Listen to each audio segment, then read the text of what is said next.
B'Shem Hashem na'aseh v'natzliach, mo'adim l'simcha. We're back here in Torah, continuing our series, Ikvitad Mashiach, the era of Mashiach, based on Rav Wasserman, Alav Shalom's Sefer. So far, Baruch Hashem, we've learned quite a bit about life today from the tzaddik that wrote about it 80 years ago. And as I'm sure you guys all know, we've talked about it many times. The Rav Wasserman speaks very sharply against certain people, certain things, and he doesn't skip a beat, and surely we'll expect more today. Tonight's shiur will be also for Ilui Nishmat Binyamin ben Sarah, and also for a refuah shlema for Rav Ephraim ben Shulamit, Rabbanit Sarah bat Anat, Rabbanit Levana bat Sarah, David ben Esriya, Doris bat Jora, Orit bat Ilana,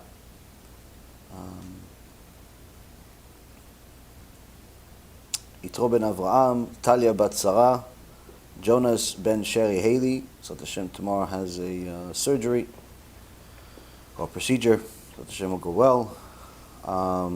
Stefan ben Katarina, Michal bat Yael, Serach bat Batya, Batya bat Sarah, and also for Hoshana Rabbah for Yitro ben Avraham, Shaul ben Farzane, Oshri ben Doris, Gabi ben Doris, Elad ben Doris, and all of Am Yisrael, B'ezrat Hashem, have a Hoshana Rabbah, and also a refuah shlema for Shlomo Yaakov ben Chaya Sarah. He's in critical condition. B'ezrat Hashem, the schut of the shiur will get him out of the critical condition and into a good one.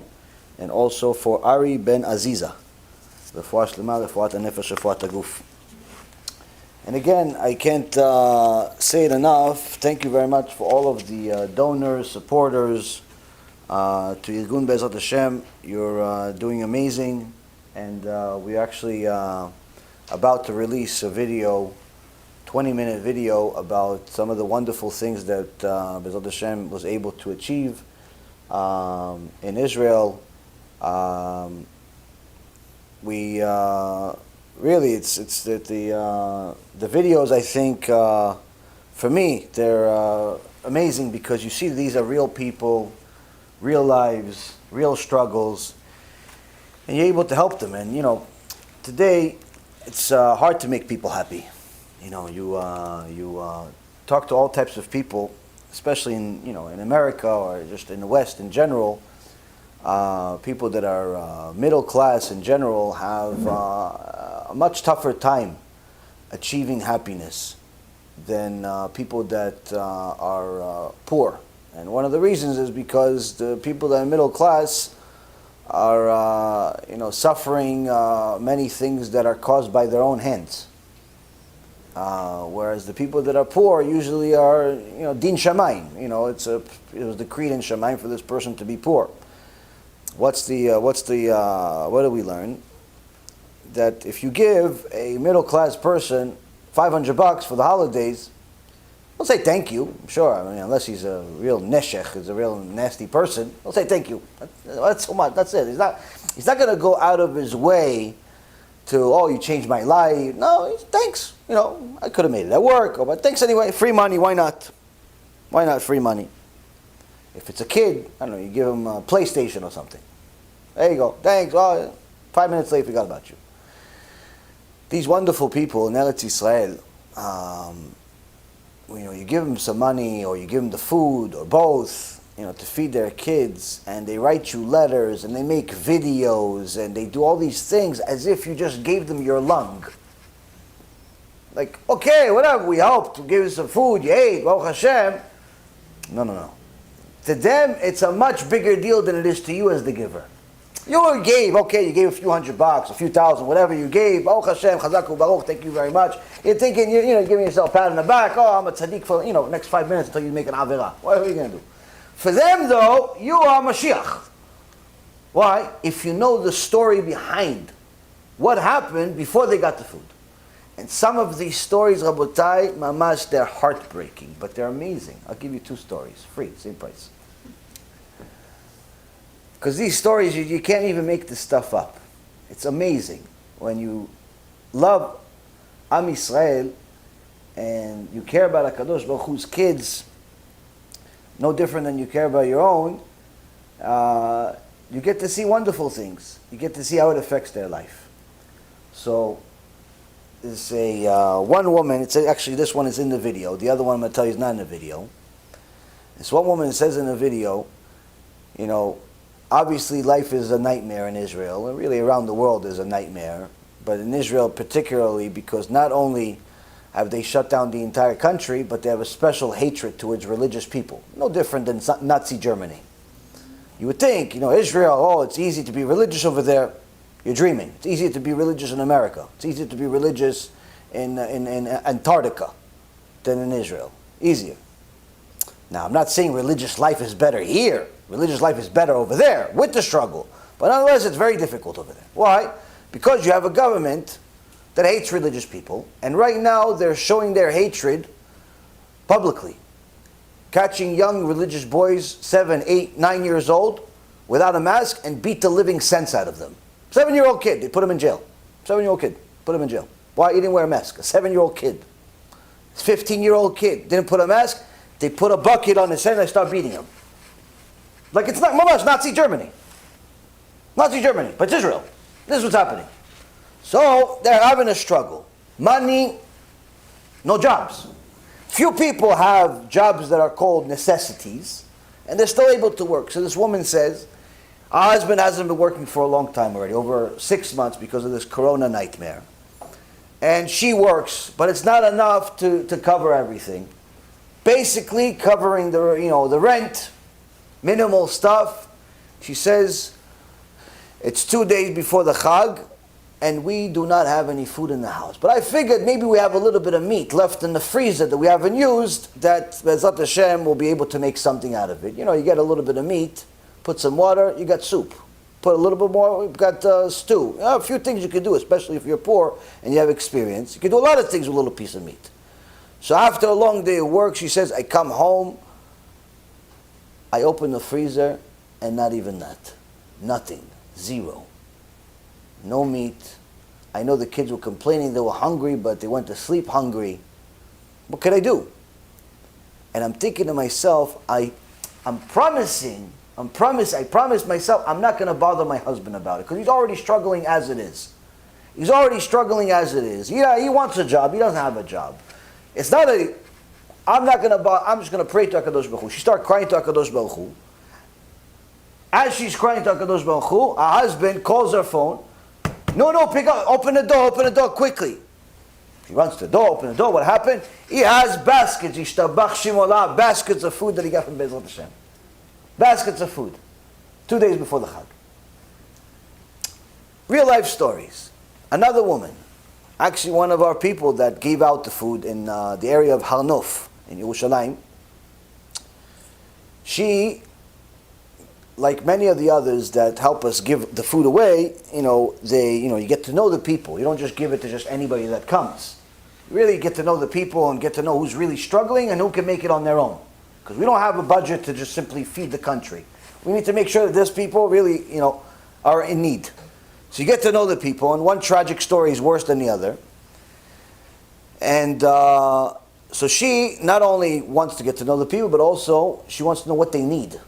Not just, hey, here's some tchina, here's some hummus, some bread, yalla, make something out of it. No. They ask them, you have babies, what food do they eat? You have diapers, what diapers do you use? You have this, you have that. Specifically, like if you had this, where would you shop? What would you do? And they go and she goes and she buys everything for them. And same thing as the woman from Yavniyah. She buys them everything custom made. Shtabach Shimo. So much chesed. How much they get paid? Nothing. Nothing. They do it for chesed. Now they have a life. They have They have struggles too, of course. Why would they do it? People love mitzvot. Some people love mitzvot. Can you believe that? Some people actually love mitzvot so much they're willing to sacrifice their life. Now what does a Kadosh Baruch Hu give somebody that loves mitzvot so much? So this woman from Har Nof, she had her whole house was full of baskets. big boxes full of food, meat, chicken, this, that, the other thing. But everything has a name on it, who's who, the whole house looks like there's a bomb went off because of so much stuff. But, you have all the food, and you give it to people and so on. And anyway, our husband tells her, listen, enough already. You got to get paid for this. You got to get paid for this. So it's not a big deal. She goes, no, I'm not getting paid for this. I'm not doing it for money. No, but why? What's the big deal of getting paid? You get paid. She goes, no, I don't want money for this. I want to do for the mitzvah. And she told this to Rabbanit Sarah, Rabbi Ephraim's wife, that, older husband is bothering her a little bit about it, but she said, no, I'm going to do it for the mitzvah. All the struggles, middle of the night, getting food, having problems, the supermarket doesn't want to sell her the food because they figure, maybe you're not going to have this, maybe too much, other people are not going to have, all types of crazy struggles. And she's doing this all without a car. All like, mama, shopping cart, get to home, go shopping cart, home, 500 times. Two. Just that alone I wouldn't do myself. Press the pay button, I can press the button. But to go shopping cart, no. So anyway, she tells her this, Rabbanit Sarah says to her, listen, what you're doing is above and beyond. You can get paid if you want, but you're doing above and beyond. Right now, with all the struggles and all the problems you just went through today, she told her a whole list of different things she went through today. She says, ask Kadosh Baruch Hu for anything you want. And that's why you're doing the mitzvah. She said, okay, I'm asking that my mom, meaning her mom, be cured from cancer. Cured from cancer. She says, Amen. Okay. The next morning, which was Friday, a few days ago, meaning or Thursday. This story is fresh off the press. Her mom calls her, you're not going to believe it. She goes, what?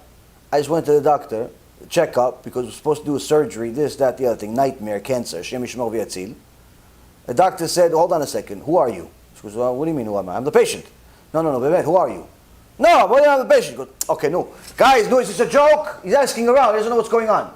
The other doctors come. Everybody's confused. What happened? What me? This me. Look, my ID. Show me ID. ID. What? Because, I don't know, your body changed. There's no cancer. No cancer. Cancer's gone. Cancer's gone. If you wanted to make up these stories, you couldn't.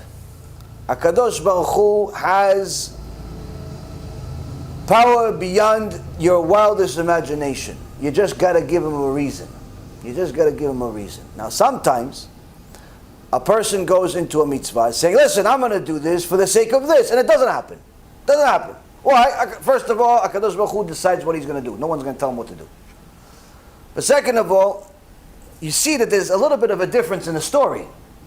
Why? In your story, you said, I'm going to donate $5,000 because I want to find I want this and this and that. Like, in essence, you're doing business with Hashem, which is not wrong. It's perfectly fine. You can do that. You're allowed to do that. But it's not as good as someone that says, like this tzadikah from Aranov, HaKadosh Baruch Hu, I'm coming to do a mitzvah. Why? I just want to do a mitzvah. Yeah, but it's tough. Yeah, I want to do it. But your husband's going to complain. Okay, so I'm still going to do it. And then after she's already did everything and struggled and this and that, the Rabbanit reminds her, by the way, since you did such a big mitzvah, you can say whatever you want to HaKadosh Baruch Hu. It's different. It's a little bit. It looks the same, but it's different. It's like, one is like, a car, and the other one's a car, but this one is like, I don't know, one is like a Mercedes, and the other one is like, a plane or something. I don't know, it's a Rolls Royce. They're both nice. They're both good, but there's a difference, like a $500,000 difference or something. Why? That's the way it works. That's the way it works. When a person does a mitzvah 100% for Shamayim, HaKadosh Baruch Hu says, you did it for Shamayim, I'm going to give you even something from the Aretz. I'm going to give you something from this world. And that's how it works. Now, we, Baruch Hashem, have a holiday season already more than halfway through. Yom Adin, which was Rosh Hashanah, is behind us. Itzat HaTorah, all of us got a Chatima Tova. If we didn't do enough by then, Itzat HaTorah Yom Kippur helped us. And if we didn't do enough, Sukkot was supposed to help us. Sukkot actually is such a big thing that it's also a day that Am Yisrael used to even pray for the Goyim.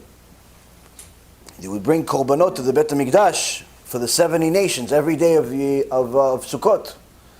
So much so that the sages say that if the Goyim knew how much we pray for them and for their well-being, just on Sukkot, they would have sent their armies to defend the Bet HaMikdash. Meaning, no one's allowed to touch the Jews. Why? They're praying for us. Which is actually what Alexander Macedon, Alexander the Great, what he did for a little while. Now, at the end of Sukkot, we have Hoshana Rabbah, we have Shmini Atzeret, we have Hoshana Rabbah. Tradition is to study all night, Torah, not your artwork, not your math work, not your college if you still go to school, but Torah, all night. What kind of Torah? Some people have a tradition of studying the entire Chumash, little excerpts from the entire Chumash, little bits of every parasha, and a little bit of the Zohar. But it's just a tradition that many like and many enjoy. It's perfectly fine. But some study whatever they want. Study Musar, study Halacha, study Gemara, study whatever you want. So HaShem, over the last few years, we had a Siyata Dishmaya, a special Siyata Dishmaya to give a shiur, an all-night shiur, which really shouldn't be humanly possible, but shiur for 8 hours straight, 9 hours straight, however long it is. Mitzvah of Rebuke will broadcast something live this year as well. It's on Thursday night. So if you're not studying on your own with your keilah or anything else, you'll be able to tune in and watch some Torah live, Mitzvah of Rebuke. Now, the question is, what do we say I'm sorry for all this time? What do we really say I'm sorry for? Because according to the shepherds, the Wasserman calls them the shepherds. You talk to rabbis today, everything's fine.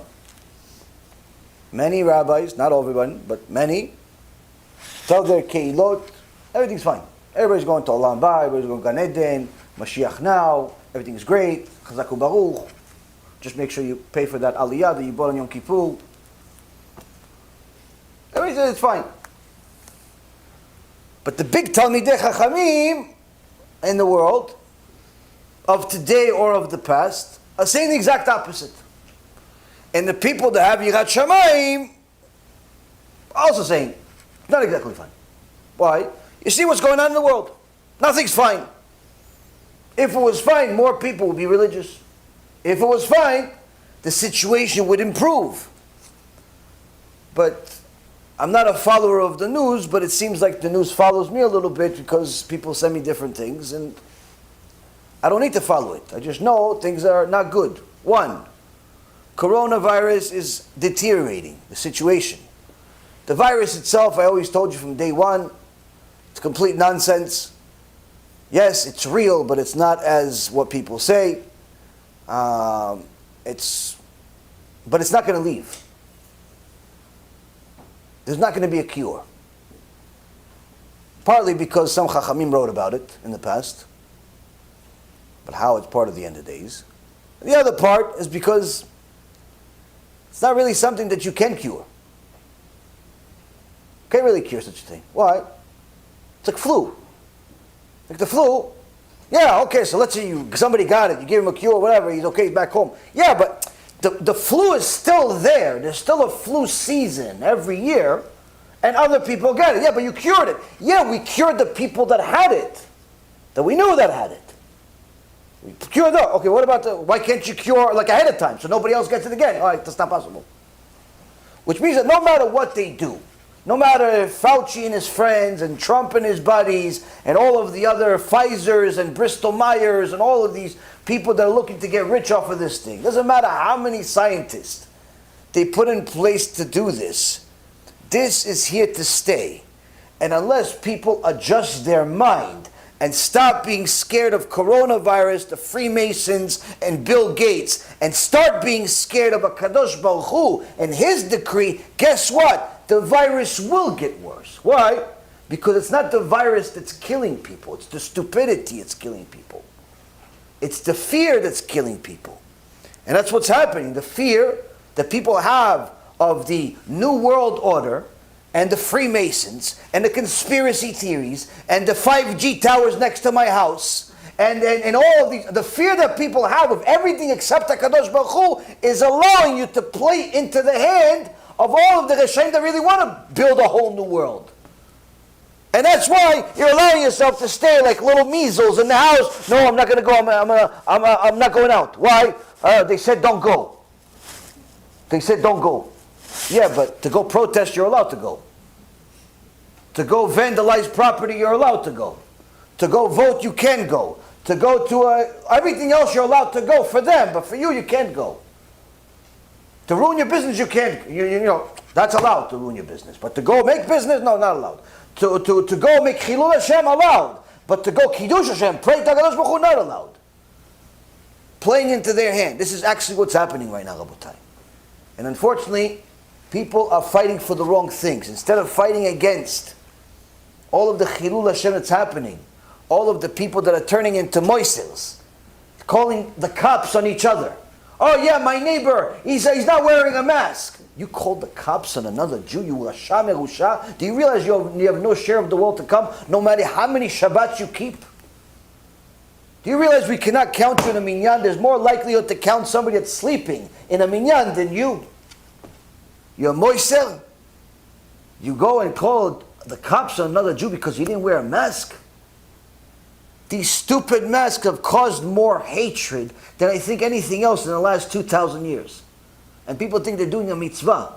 Every 5 minutes, some new hero is writing an article about their opinion of the COVID, of their opinion of the mask, or their opinion of what should be done. Who cares about your opinion? You think Donald Trump is reading your emails?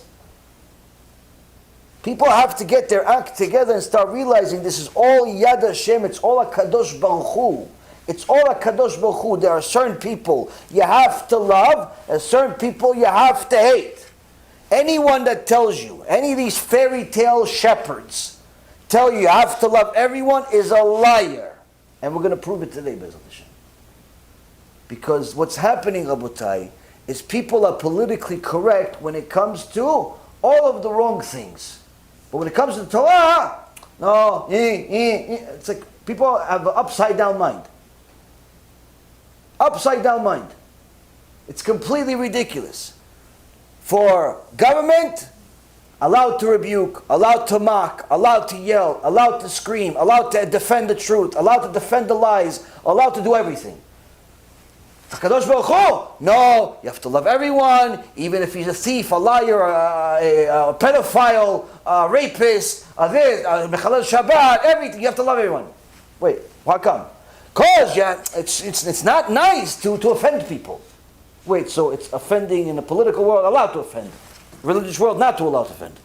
Political world, allowed to lie, do everything else. Over here, no. What gives? What gives? Upside down world. Unless people, specifically Am Yisrael, start waking up, the situation will deteriorate. And HaKadosh Baruch Hu is giving us a few new signs. One new sign. The coronavirus is being shown to the public as if it's getting worse, which is complete nonsense. Complete nonsense. Anyone that tracks even 5 minutes, you want to waste 5 minutes of your time in the bathroom, allowed. Other than that, not allowed. You go, you look at any of these people, doctors, not talking about some idiot that decided to make a YouTube video. Doctors, real people that are in the business.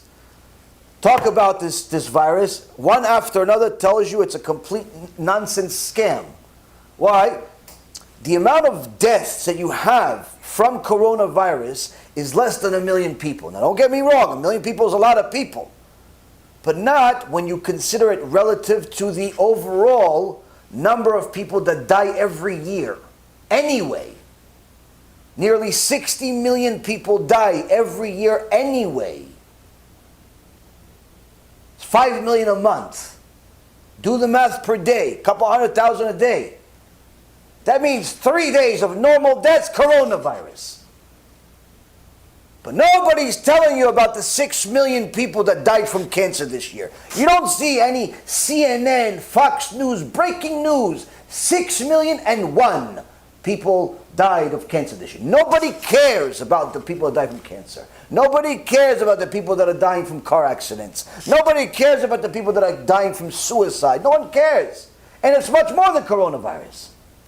No one cares about people dying from a flu. Why? Because they're calling it coronavirus also. So that's one. The amount of people dying from coronavirus is completely nonsense in comparison and insignificant in comparison to how many people die anyway. 2, the overwhelming majority of people do not die even after catching coronavirus. Now surely the news is always going to tell you about the few that did. Why? Because they're taking advantage of your lack of emunah, your lack of understanding of who runs the world. Why? Because you allowed them, because you watch TV, even though the Stipler Gaon told you not to. The Stipler Gaon told you having a television in your house, watching the news, is 100% idol worship. You don't want to listen to the Stipler Gaon. You want to listen to CNN instead. Okay, so now you're scared of coronavirus. Now your new God is coronavirus. And that's what happens. So you have to stop watching the news. I know just as much as you without watching the news. How? When it's necessary, it gets to me anyway. When it's necessary, it'll get to you also.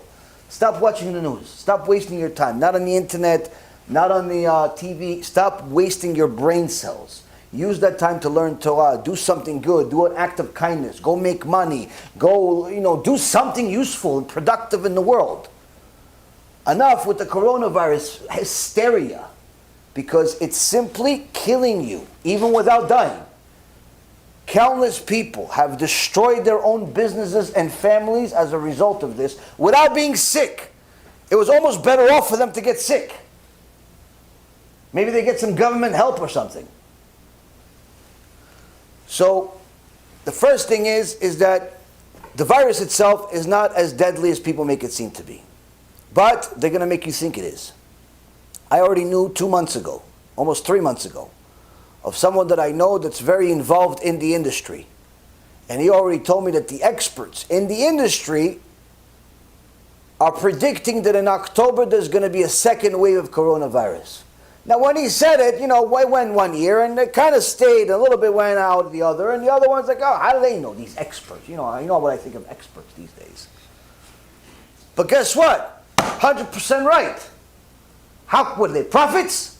Are there prophets in the White House? There's prophets in the medical world. How do they know this? Second wave 3 months later. How do they know? How do they know this? How do they know 3 months ago there's going to be a second wave coronavirus today? How do they know? Meaning, Rabotai Karim, HaKadosh Baruch Hu is allowing certain things to happen, certain Resha'im to run the world, certain Resha'im to do certain things. Why? Because we have not done TeShuva. Why haven't we done TeShuva? Because we don't even know what to do TeShuva for. Now we know, but we didn't pay attention. How do I know? It's in the Machzor that we read for Yom Kippur. Second, or third, the issues in the world are getting hotter for Am Yisrael. Anti-Semitism has increased again. But now, from the almost top of the ladder in the government office in America, you have the Resha'im in New York that are publicly stating policies that are anti-Semitic. Publicly stating policies that are anti-Semitic, outright saying they're going to shut down the religious institutions, but in reality everybody knows they're not referring to the church, because the church will eat them and their mother. Who are they referring to? These little Jewish boys with the peyot. They're already saying they're going to shut them down. Why? They're not wearing masks. Oh yeah, like we're the only ones not wearing the masks. Only the Jewish people are not wearing the mask. All the other people in the world, they're all wearing masks. We're not. We're the only one. Even though it's the opposite. Apparently, these Resha'im have a lot of problems with the Jews for whatever reason or another in the rational world, but in the in a supernatural world, we know that it's all Kadosh Baruch Hu telling these wicked people that, listen, today in your press conference, tell people that you're really not happy with the Jewish people, the Jewish community, and you're going to shut down their communities. And also, you're going to send different TV stations to their communities just to waiting for one guy out of every 1,000 that's not wearing a mask and make a whole press release about it. Make a whole thing about it. And that's what they're doing.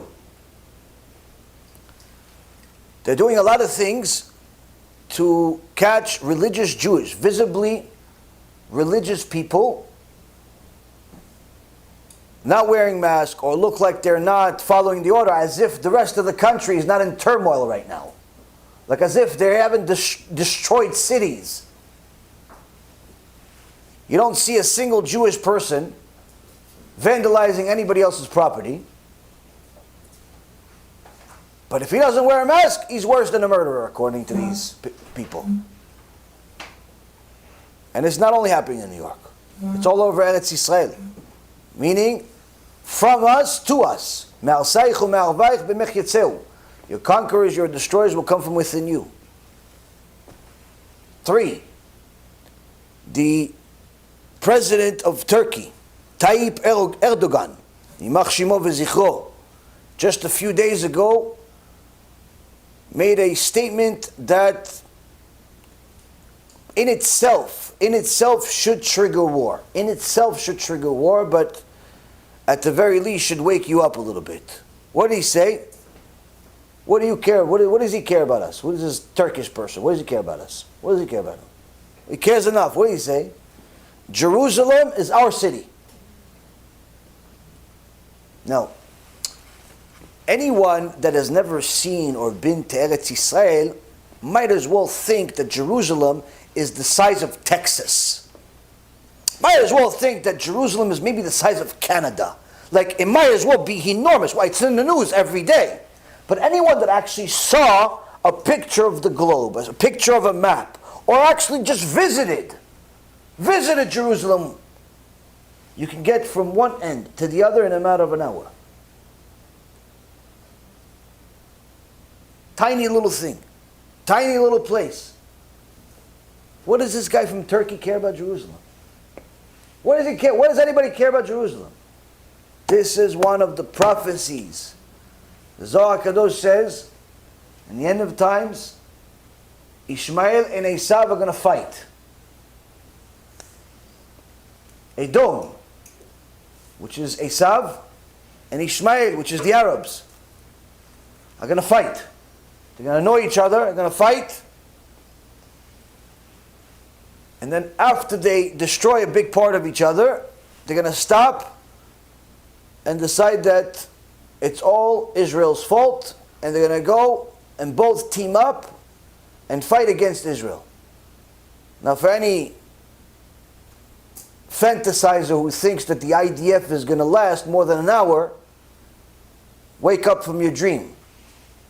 IDF won't last, unfortunately. Why? In a physical war, IDF has no power against the rest of the world. Maybe against a few stupid Arab countries, yeah. But against the rest of the world, nothing. Won't last an hour. That's why the Zohar says it'll be taken over. And some say initially it'll be taken over by Esav, and then Ishmael, and some say it'll be Ishmael. Either way, what's the main focus of the thing? Jerusalem.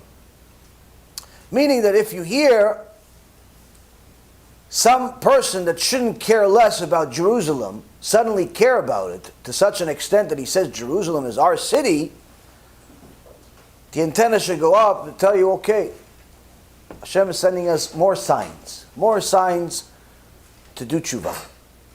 I'm not saying more signs to go buy yourself a bunker or go buy yourself a gun.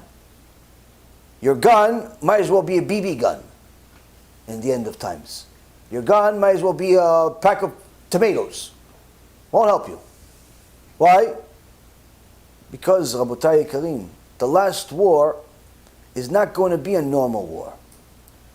The Midrash Me'am Loez compares the last war of Gog Magog to the war that Am Yisrael had against Amalek, which was a war that was supernatural war. A war that had supernatural powers. Amalek had certain witchcraft that they knew when certain people would die. Therefore, they didn't send them to fight. Meaning that even if the Jew stabbed them 87 times, nothing happened. How do you beat somebody like that? It's like fighting the Palestinians. You can't beat them. Why? They want to die. They think if they die, it's better for them. How do you beat them? On top of that, some of the barad, some of the hail that went on the Egyptians that was full of lava inside it, was used against the Amalekites. But then when the war ended, when Hashem told Moshe Rabbeinu to tell Yehoshua ben Nun to stop the war and not completely annihilate them, he'll annihilate them at the end, the second that Moshe Rabbeinu said it, Hashem stopped the hail in the middle of the ozone, the outer atmosphere. Meaning it's still there right now, waiting for Gog Magog. Waiting for Gog Magog. Meaning it's not going to be the type of war that you saw in the movies. It's not going to be the type of war that your BB gun or bazooka gun or whatever you have is going to help you. The only thing that's going to help us, Rabotai, in the era of Mashiach is Torah and Gemilut Chasadim. That's the only thing. Don't buy yourself any bunkers. Don't buy yourself any retirement plans. Don't buy yourself any of that nonsense. It's not going to help you. You want to go spend your money, waste it, b'chavod, go do what you got to do. But I'm telling you, it's leading yourself astray. It's leading yourself astray. Because the Kadosh Baruch Hu is making it very, very clear that we have a situation in our hand that's getting hotter. Now, the question is, if HaKadosh Baruch Hu says to us, we have Yom Kippur. Yom Kippur is supposed to forgive us for all of our sins. Now, does anybody here know all the sins that you made in the last year? I'm not going to have you raise your hands. Don't embarrass yourself. But the reality is, none of us do. But HaKadosh Baruch Hu knows. Why? He had the sages write it in the Machzor. In the Machzor, Yom Kippur, you have the great confession, the Vidui Gadol. In the Vidui Gadol, you pretty much tell HaKadosh Baruch Hu that you're sorry for all these specific things. What are you saying? Hashem, we made transgressions known to you. And I confess my sins. We're guilty. Of what? Eating forbidden foods. You went to a wedding, and the only thing that was kosher about it was the sign on the door. Everything else was not kosher. You went to a restaurant, the guy's open on Shabbat, but you still ate the food there because he told you it's kosher.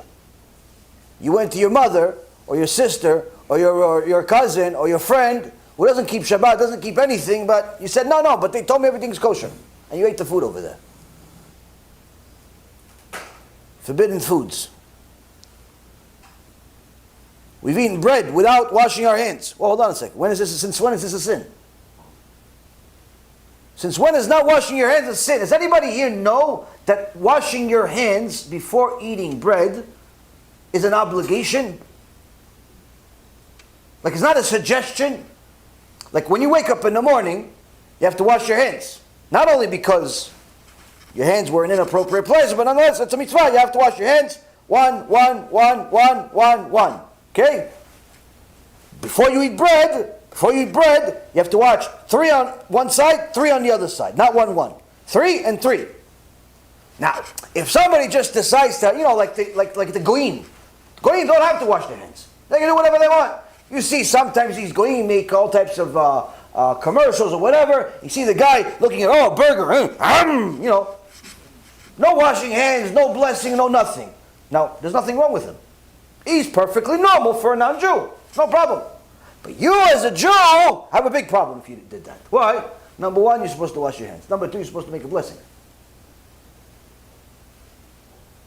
Oh, it's really bad? Well, apparently it's bad enough to mention it on Yom Kippur. If it wasn't bad, why would HaKadosh Baruch Hu tell the sages, go put this in your machzor and say, I'm sorry that you didn't wash your hands? Meaning, what we thought is not even a big deal. Some of us perhaps didn't even think it's a sin. Apparently it's big enough right next to eating forbidden foods. Further, we've eaten without reciting a blessing.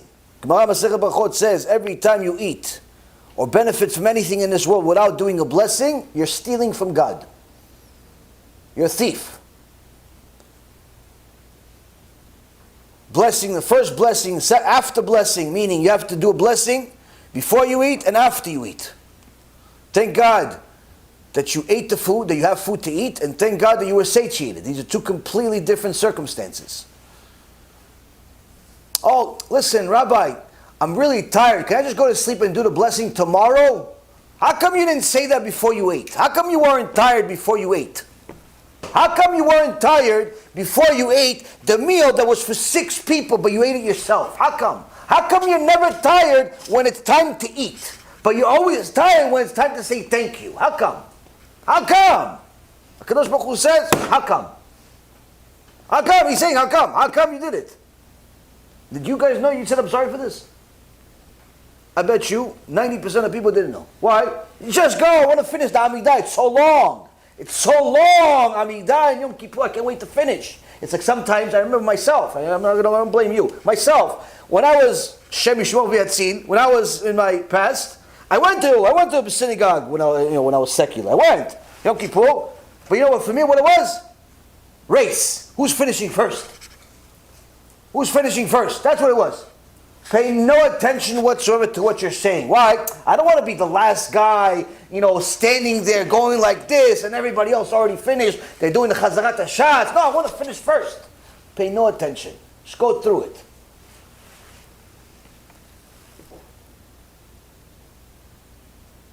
אכלנו ושתינו דברים הצריכים בדיקה מן התולעים ולא בדקנו.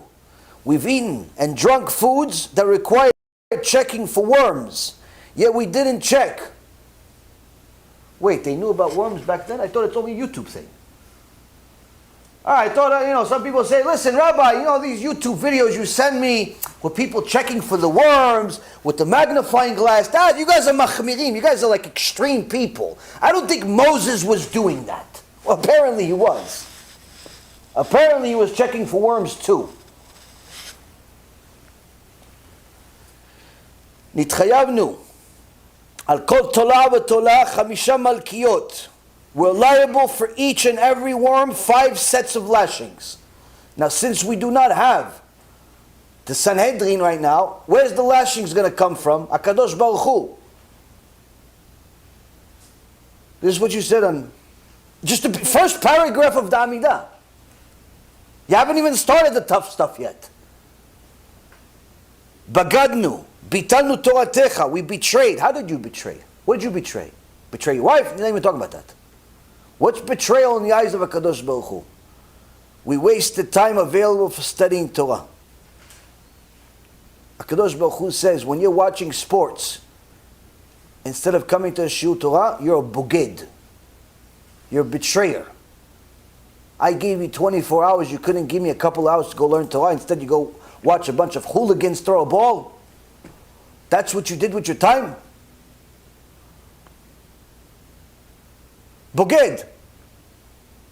We're thinking boged, like how we understand. No, I didn't cheat on my wife this year, so I'm not a boged. So it's not relevant to me. I can just skip this one.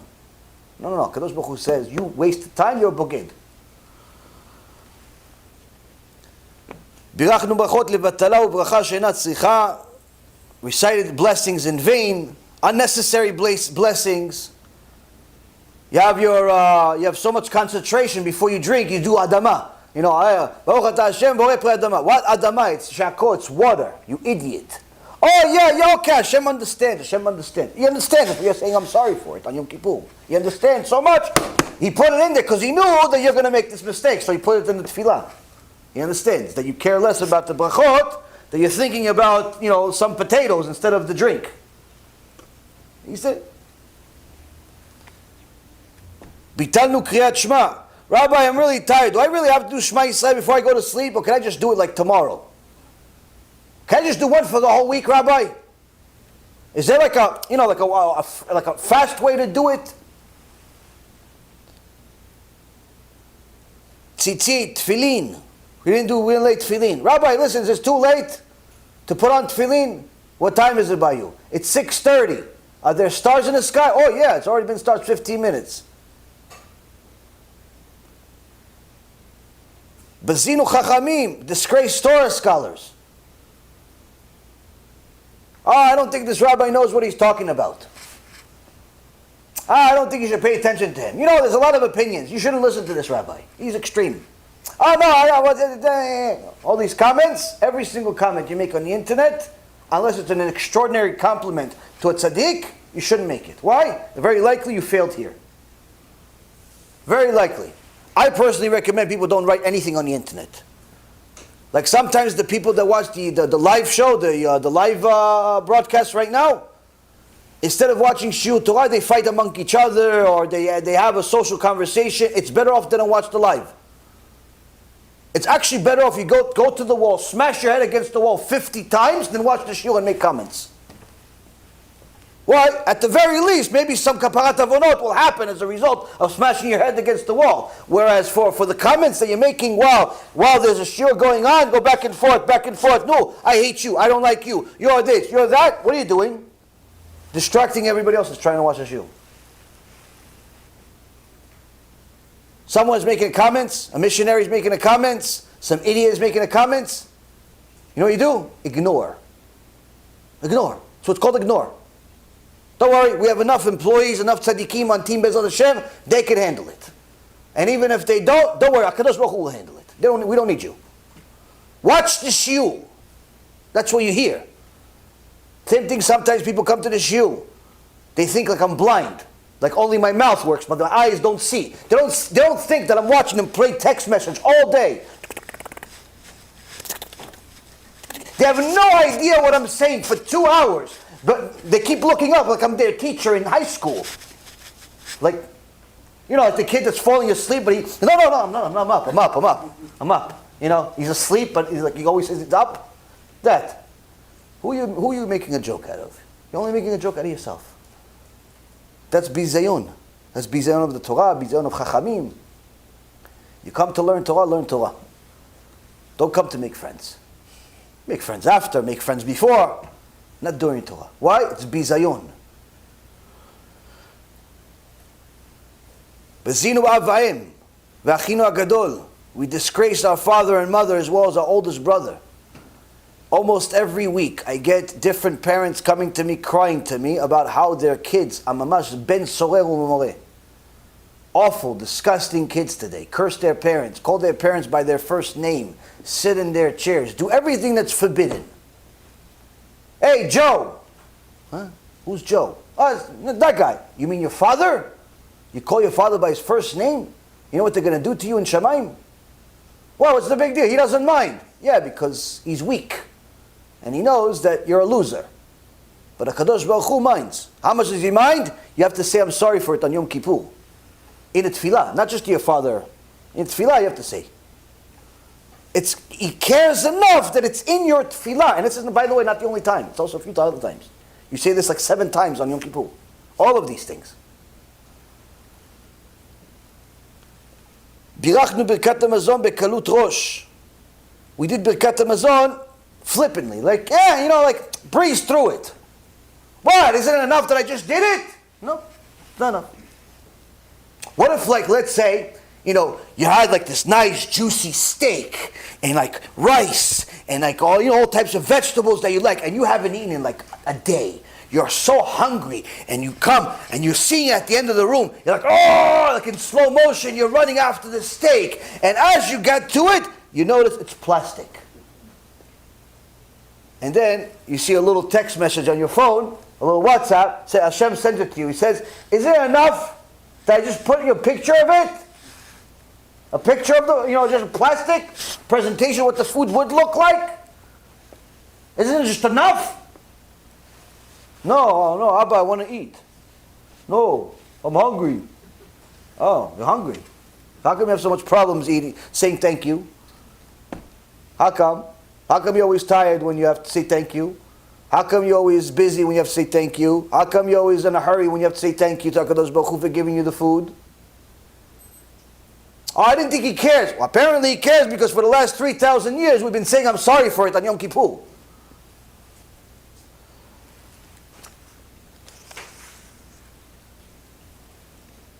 Ganavnu mi Yisrael ve'agoyim. We stolen from Jews and from non-Jews. You're in cash advance business. You're a thief. No, all my clients are non-Jews. You're a thief and a mechalel shem shamayim.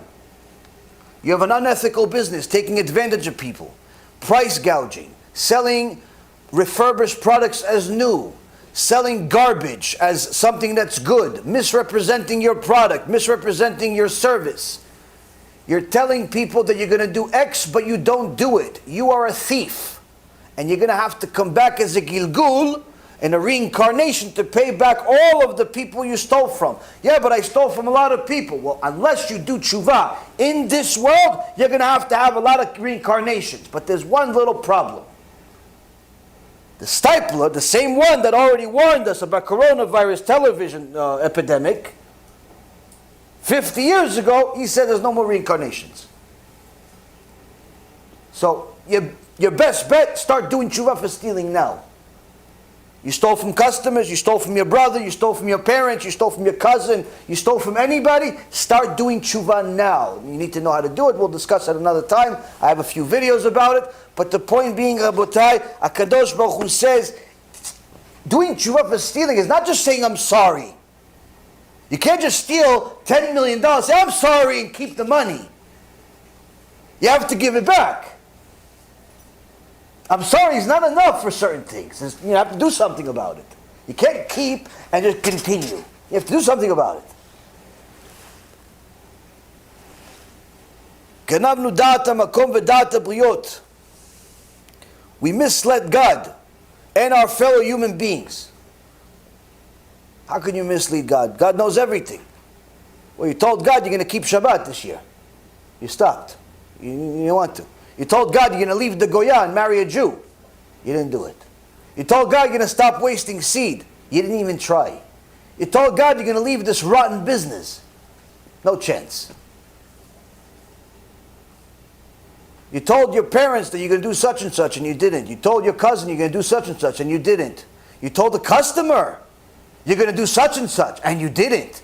Yeah, but he paid me, and I just didn't get a chance to. Okay, so you're a thief too. I was just telling somebody, in business my father taught me, don't negotiate for small stuff. Only negotiate big things. Small money, let them make money.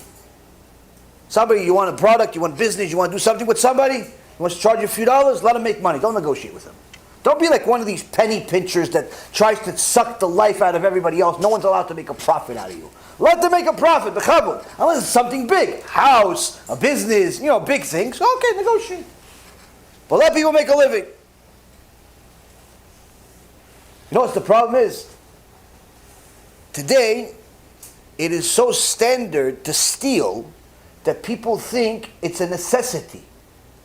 They call it hustling.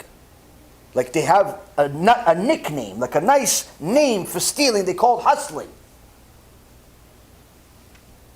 And they think it's a necessity to steal in order to get ahead. So what happens? Even if you pay somebody without negotiating, you still have to pray to HaKadosh Baruch Hu to have mercy on you, for him to do what he said he's going to do anyway, even without negotiating. He said, okay, I'll pay me $3,000 and I'll do ABC. Now in your normal self, you would negotiate and try to get it for $1,500. But now you say, you know what, let me try not negotiating. I need the stuff that he wants to sell me.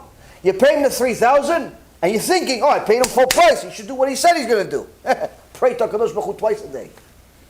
Twice a day just for him to do what he said he's going to do. Why? People do not have any ethics whatsoever if they do not follow the Torah 100%. They don't. It's impossible. Impossible. Now, it doesn't mean that everybody's a cheater in everything, but somebody's being cheated. Why? It's standard. Standard life without Torah. Gilinu sod, gilinu panim b'Torah. We revealed secrets that other people have told us. We've interpreted the Torah not according to Jewish halacha.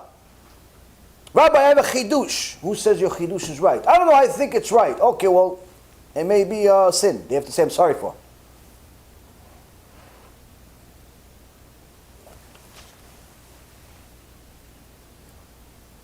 We've been arrogant in thought, in speech, and in deed. Oh, I thought just in deed is bad. No, even if you think you're better than other people, it's bad.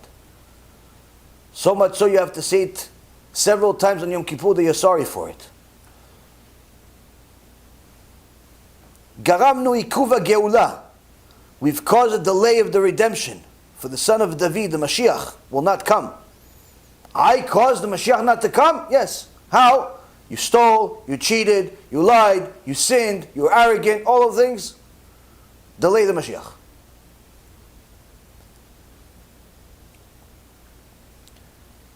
We've spoken gossip and slander, mockery, falsehood, flattery, obscenity. You like to curse? Okay, say I'm sorry. Well, I didn't think it's a big deal. Well, apparently it is. Apparently it's such a big deal you have to say I'm sorry for it 7 times on Yom Kippur. Dibarnu b'chazarat ha'amida. Oh, I thought that's the first time to make friends, when they're doing the chazarat ha'shatz.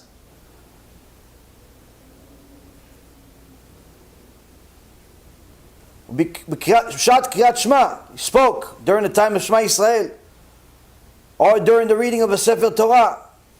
Dibarnu b'Shabbat, dibur shel chol. Oh, what, I'm not allowed to speak mundane things on Shabbat? I thought the rabbi was just making that stuff up to scare us. Apparently, I'm not. It's not a chidush. Apparently, Am Yisrael has been saying I'm sorry for speaking mundane things on Shabbat for a long time before I came to the world.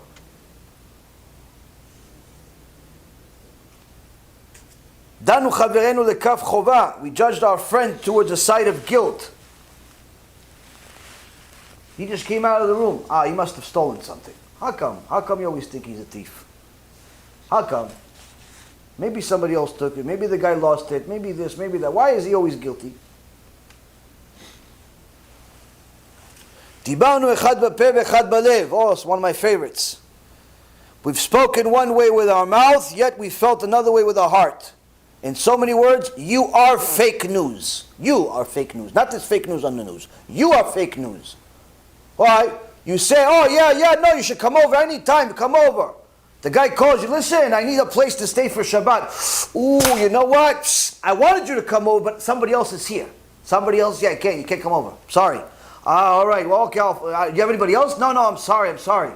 Okay, all right, I'll see you. Shabbat shalom. Oh, honey, you're never going to bet. Wow, this crazy guy. Remember I told you that guy, I invited him, but I hoped that he said no. Yeah, she just said yes, but don't worry, I got us out of it. Oh, okay, so just you and me, honey, today? Okay, it's just you and me, okay. Fake invites. Fake liking people. Sin.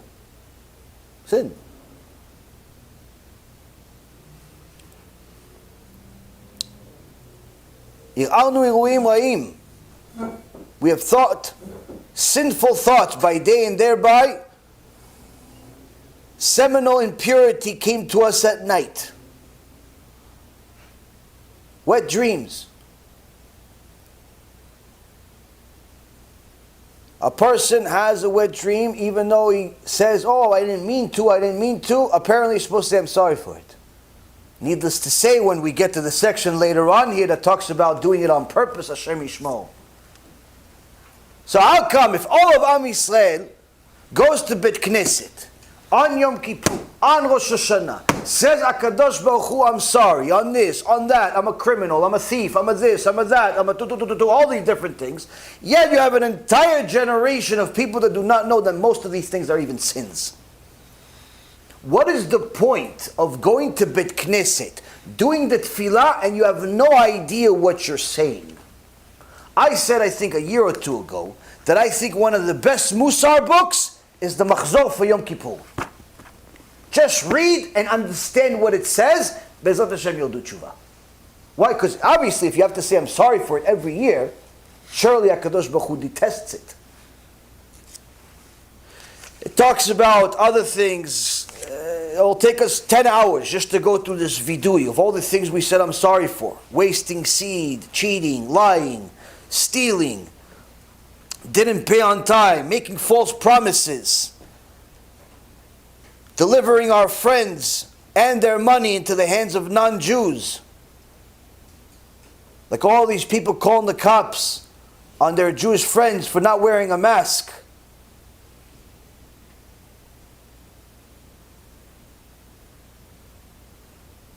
Making fun of everything. Lying. Saying Hashem's name in vain. Using the Torah for their own gain.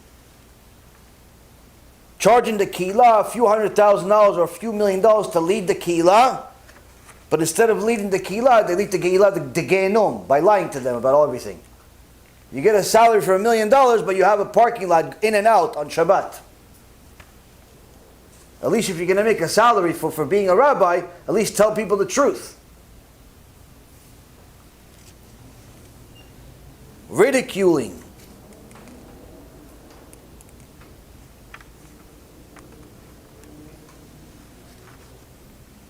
Being surrounded by falsehood, violating Shabbat, violating Shem Hashem, and on and on and on and on. Rabotai, you should go back to your machzor and read it over and over and over again. Go to the Vidui Gadol in your machzor on your Amidah and read it and study it. And now from now on, you know, this is what I have to get better on. Which one? All of them. Why? Because the reality is, if Mashiach shows up tomorrow and you haven't even begun to say I'm sorry for real, guess what? Yom Kippur didn't help you. You see, Rabotai, the reason why all of the problems continue after Yom Kippur is not because Yom Kippur wasn't here. It was just here. You saw it. Is that we went to Bet Knesset and many of us didn't do anything. You went, you said the words, but did you really mean I'm sorry?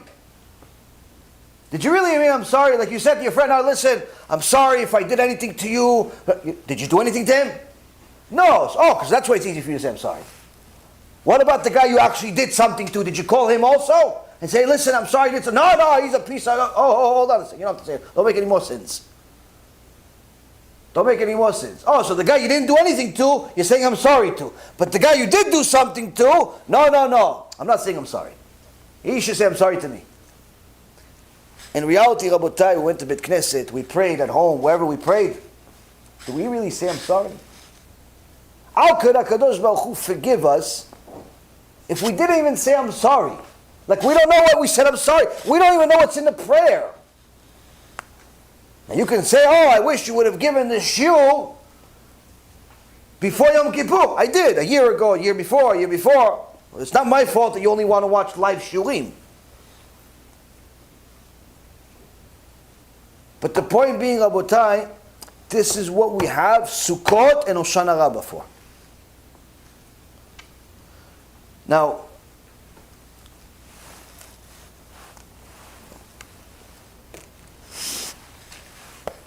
Rabbeinu Yonah, 800 years ago, in his Sharei TeShuva, 4th gate, 6th perek, says the following.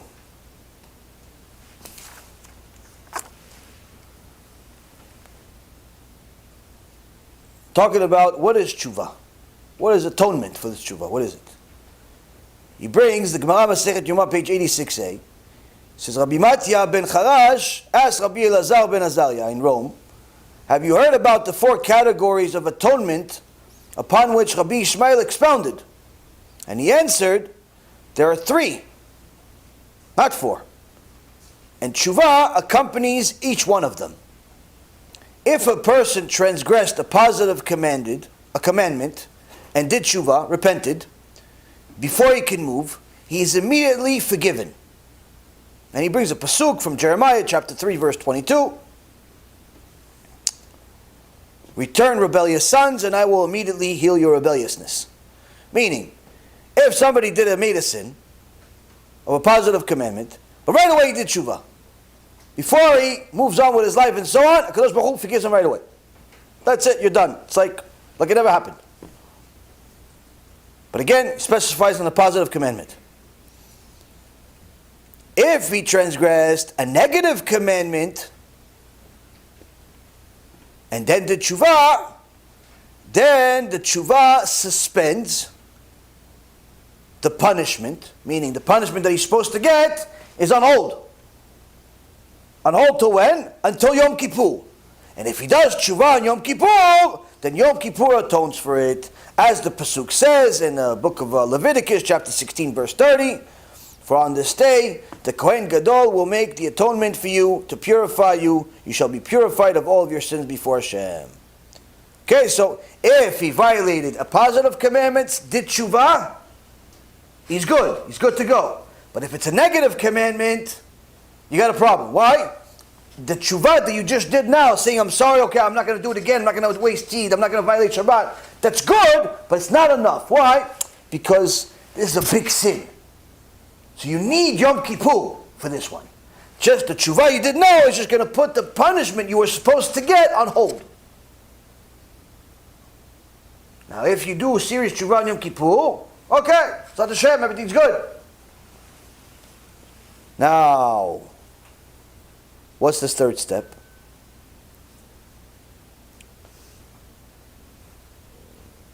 If he transgressed a prohibition that incurs karet, which I would have to correct my statement from before, about Shabbat and wasting seed being the examples, they're not appropriate examples for the second example.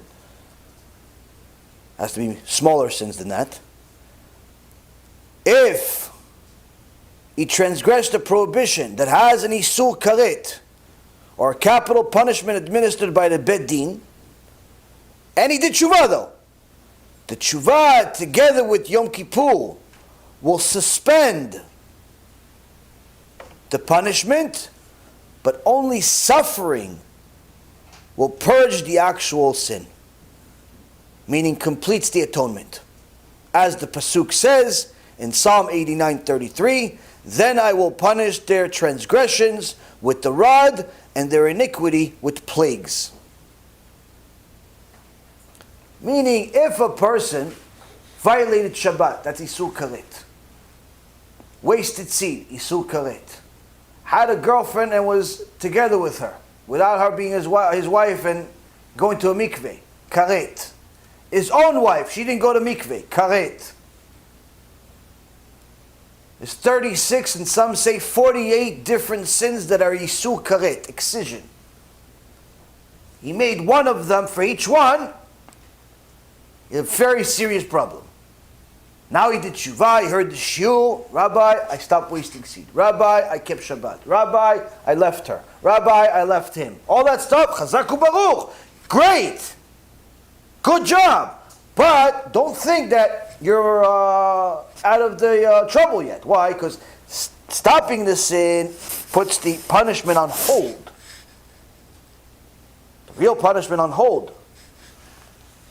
Yom Kippur helps too.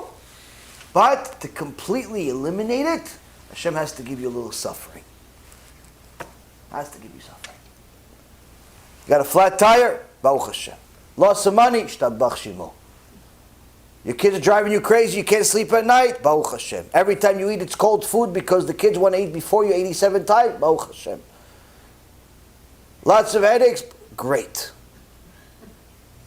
Rent is due, you don't have any money? Oh, wow, amazing. Baruch Hashem. That's what you say. All the problems you have in your day-to-day life, your boss yelled at you? Baruch Hashem. Kaparat avonot? Baruch Hashem. Why? That, Rabotai, is paying for those sins. Yeah, but I did tshuva. Exactly. Now, there's a little secret.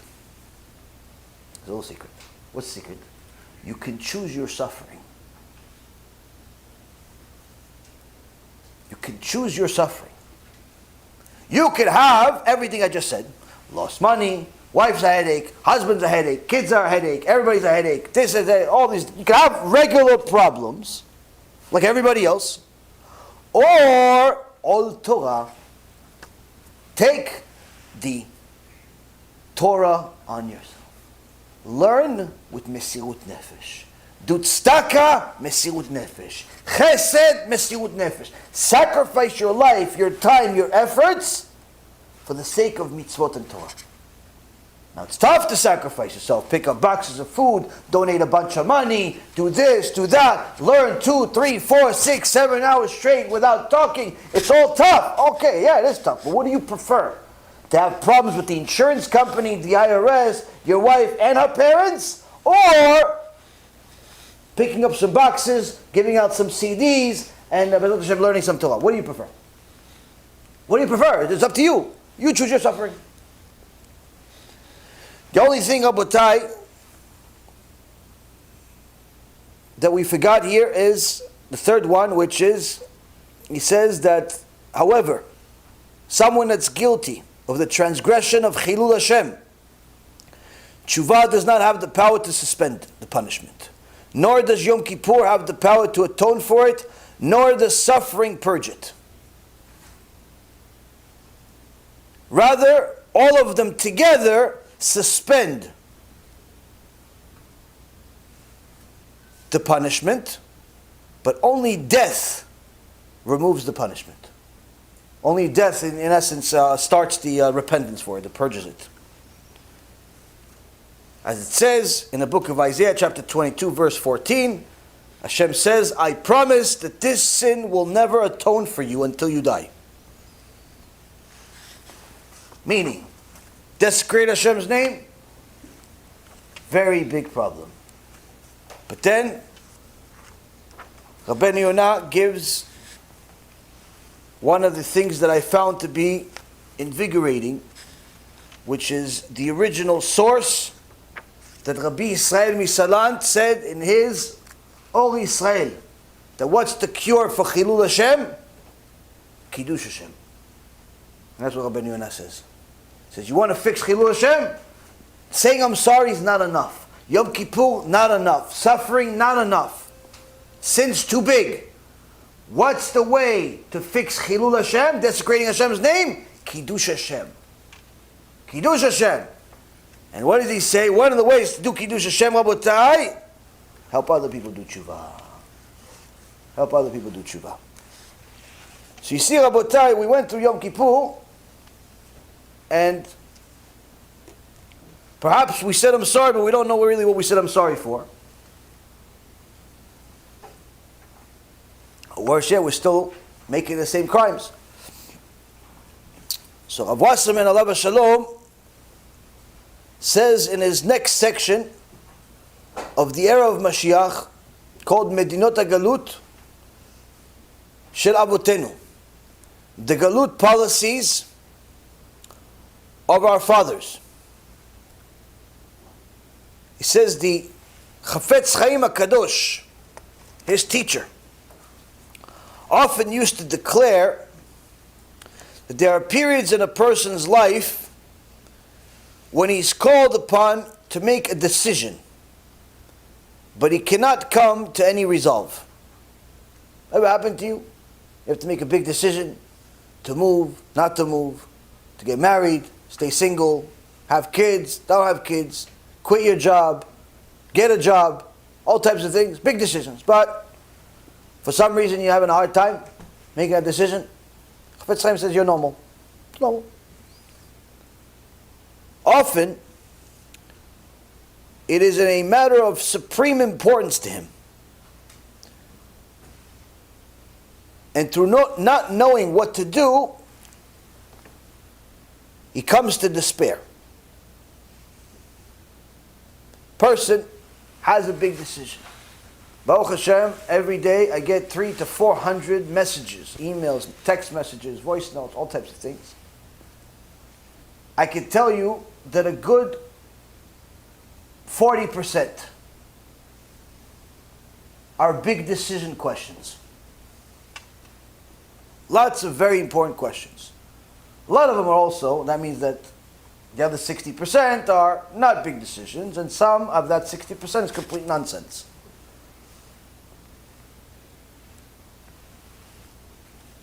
But there are people that send big questions, very big questions.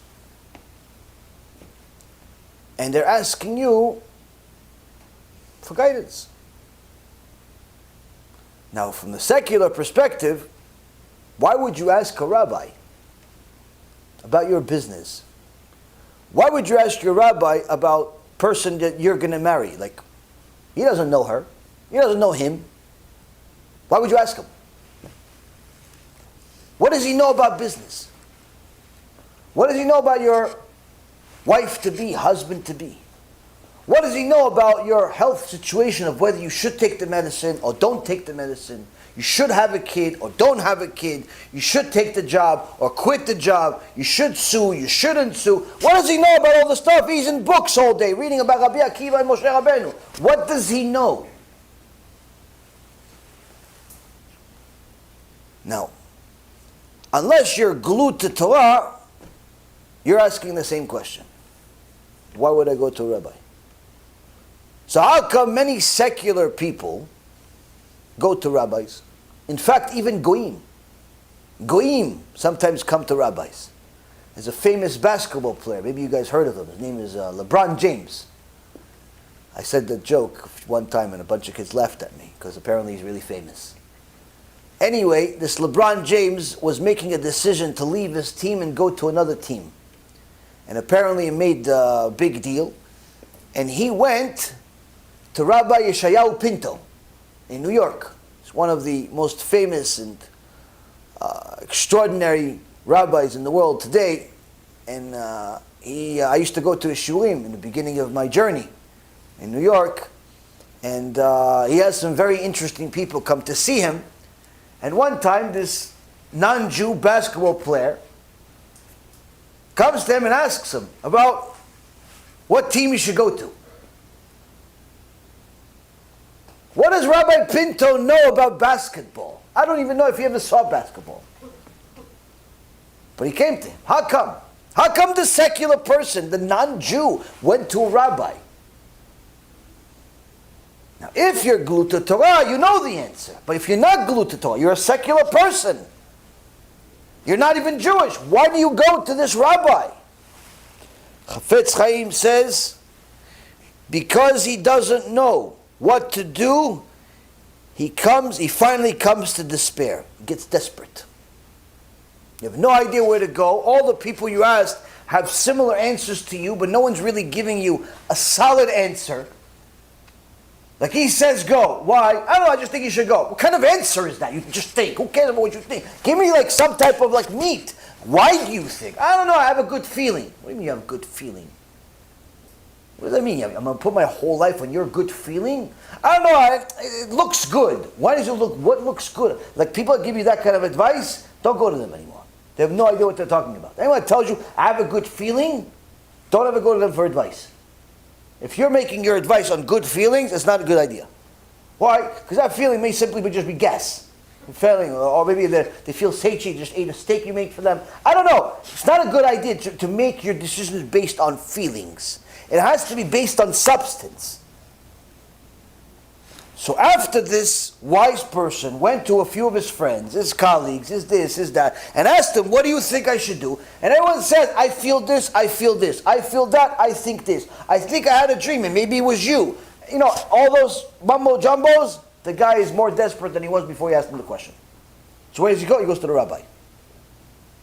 Goes to the rabbi. Out of desperation. But it's also out of mercy from HaKadosh Baruch Hu to lead him in that direction.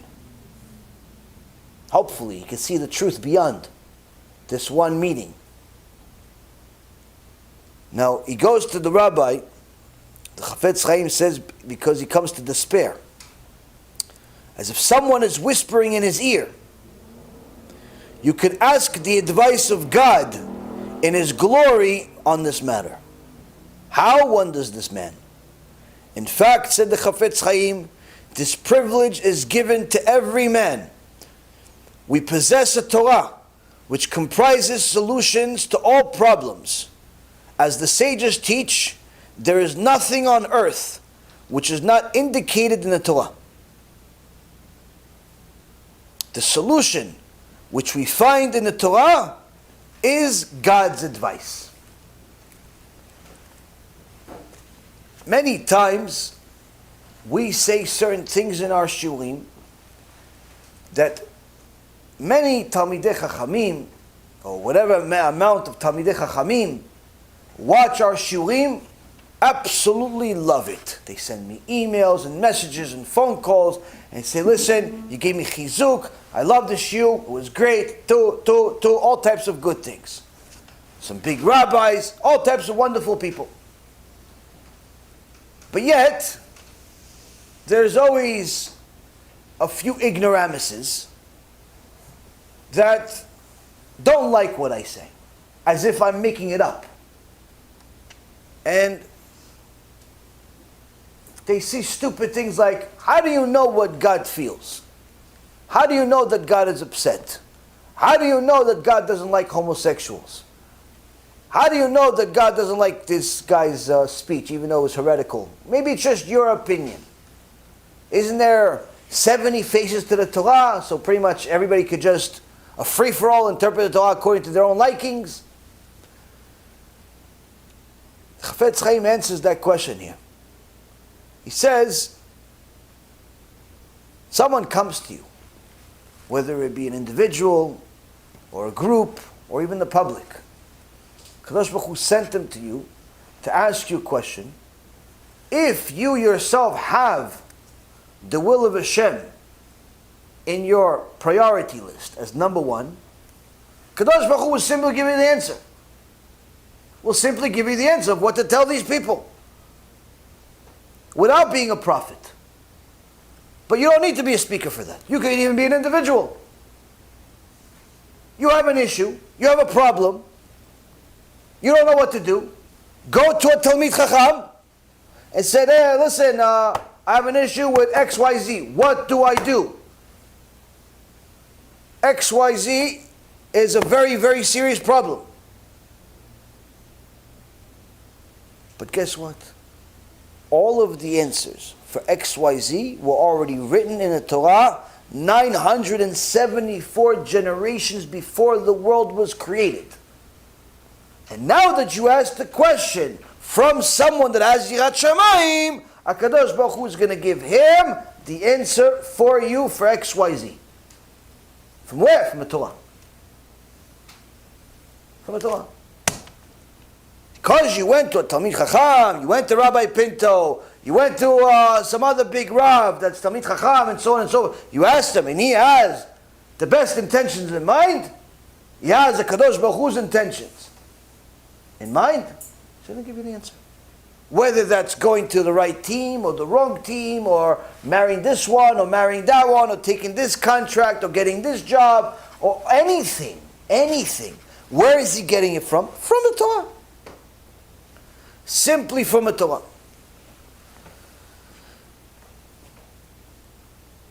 Now, if a person knew that they could literally know what God wants at all times, how much should they celebrate this? Because you see people today, there is an entire multi-billion-dollar service industry, which in essence is an industry to provide you some type of insurance or service of some kind or expertise of some kind, but not necessarily giving you a product. They're giving you a service of some kind. And people are willing to pay a fortune for service. They paid me a ton of money as a service to invest their money. And they'll pay other people a ton of money for their own services. And sometimes people go for a service of giving them some type of consulting. Consult me of how to build ABC. Consult me of how to deal with this problem called EFG. Consult me with these different things. Now you pay this person money. You give him 5, 10, 20, 50, 100,000, millions of dollars it could be.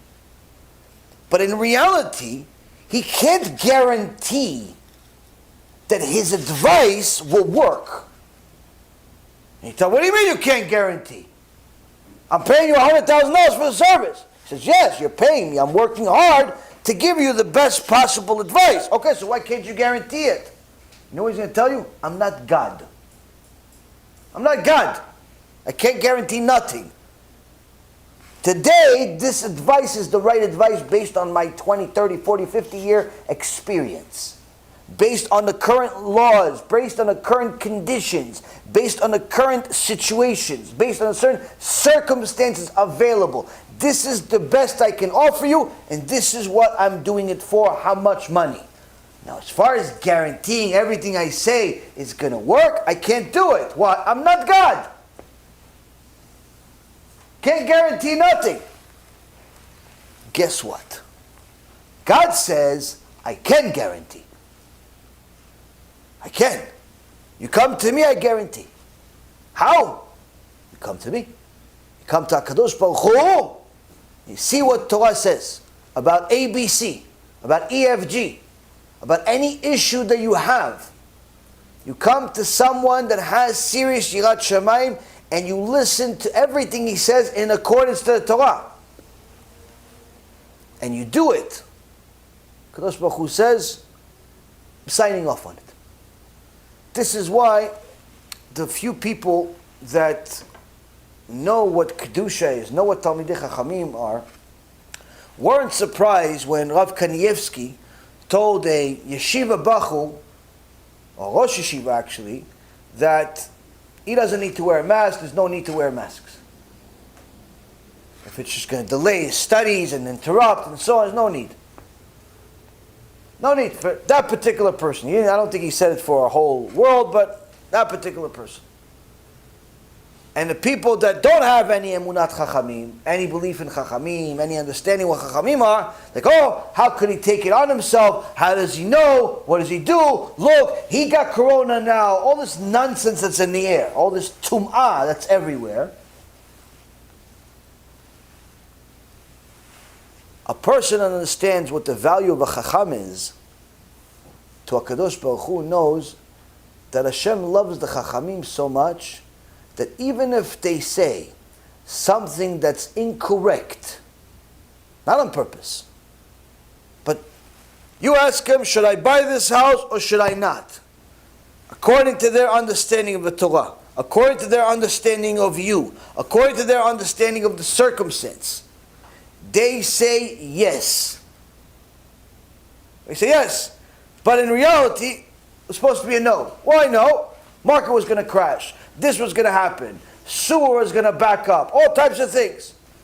HaKadosh Baruch Hu will change nature just to make them right. Just to make them right. That's how much HaKadosh Baruch Hu loves Chachamim. But that only works if a person has emunat chachamim. Not if he goes to this chacham says A. He says, oh, you know what? Let me check with chacham B. What do you think? Oh, no, I think B. Oh, okay, I like chacham B. A. You know what? Let me see chacham C. What do you think, Rabbi? Oh, I think F. Ooh, F. That's wow. You're a spicy one. Okay, you know what? A, B, F. You know what? Wow. Okay, we're gonna go with this one. Yeah, he's a. I'm gonna go with B. You go with nothing. You might as well go with nothing. You might as well throw darts at the board. Why? You have no emunat chachamim. You didn't believe in the rabbi. You didn't believe in nothing. You're wasting your time. The advice, lo b'shamayim. The advice is not from heaven. The advice is not from heaven. It's not the rabbi's fault. It's your fault. You have no emunat chachamim. And it happens a lot. People sometimes ask a question. By the time you get the answer, a day, 2 days later, whatever it is, an hour later, oh, no, Rabbi, listen, I already got the answer for this. What do you mean, how did you get the answer? You found it in a book? No, I asked another rabbi, another 2 or 3, and he answered. So why are you wasting my time? Why are you wasting my time? No, usually I have a question. I ask a few rabbis. Oh, okay, thanks for letting me know. You're officially on a do not answer list. You'll never get another answer from me again. Why? You're wasting time. You waste time. You treat rabbis like losers, like nothing, like they have nothing to do in the world. If you have emunat chachamim, rabotai yikarim, you have to ask one rabbi the questions about his expertise. If he doesn't have it, ask him for a reference. Ask him for somebody else that knows more about the specific subject. But don't go asking, use rabbis like it's Twitter handles. Oh, let me ask a question for these. playlist of rabbis. Make a WhatsApp group for the rabbis to ask them questions. See who answers first. Lo b'shamayim. That answer, whatever answer you're getting, is not from heaven. Yeah, it may be right, according to halacha, and so on and so forth, but it's not going to have the custom advice that HaKadosh Baruch Hu wants to give you. Now, one of the most difficult things that people have to deal with today is how to handle their secular friends, family, colleagues, and so on. Because, you see, Rabotai, on one end, we have the book of Samuel. One, we opened before the shiur, and it says over here in the chapter 25, verse number 29, that Avigail says to David HaMelech, Ve'et nefesh oivecha yikal'ena betoch kaf hakela, that the soul of your enemies will be shot like a stone into kaf hakela, which is a special designated place of pure punishment that HaKadosh Baruch Hu puts people that sin. This is not Gehinnom. Some say it's worse, some say it's as bad. They say it's worse because it has a different aspect as far as the magnitude of suffering. Some say it's not as bad because Gehinnom has several parts. Either way, not such a good place. In so many words, Gemara Masechet Shabbat, last perek, says, what's kaf hakela? What's this pasuk that Avigail is bringing up? A chidush in a Tanakh. Avigail is bringing David HaMelech, all of his enemies are going to kaf hakela. Gemara says, kaf hakela, nice place, very cozy. You have a few friends. They're called Malachei Chabala. Malachei Chabala, angels of destruction, who whip the living lights out of the person who's a sinner and mamash torture him over and over and over again for a designated amount of time. For certain sins. Now, if you really want to get nice and hot for tshuva, you go to Rabbi Yehuda Ftayer's Sefer. He has some conversations with people that are in kaf hakela. He was a big Kabbalist, Talmid Chacham, and he has conversations with some people. In one particular instance, it says, oh, what happens, where are you, how long are you in kaf hakela? And a person says, oh, I am in kaf hakela, I have one more year left. Oh, why, how long you been there? X amount of years. Why? For every time I cheated on my wife, I got 1 year in kaf hakela. For every time I did this particular sin, which usually is immorality, I got a year in kaf hakela. Okay. But one particular story, and I tell him, he says, what did they do to you? And he says, oh, this one whipping me, and then this one just crushed my testicles, and then this one just poked my eyes out, and all types of just wonderful, great, just great things for all the... You guys are not laughing. Now, what's the worst part? The worst part is, Rabotai, is one woman. One woman, she was a dibuk on someone, and Rabbi Yehuda Ftayr talks to her. He says to her, where are you? She says, I'm kaf hakela. He says, why are you in this person? Why are you in this person that you're in? He says, because I cheated on him. I cheated on my husband with him. And he says, what did I do to you over there? He says, when I went over there, I tried to lie.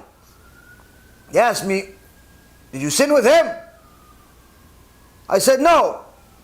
immediately all of my sins, every single time that I was with him, created an angel. Malachei Kabbalah. Each one of them showed up to the Bet Din of heaven and started hitting me and beating me senseless.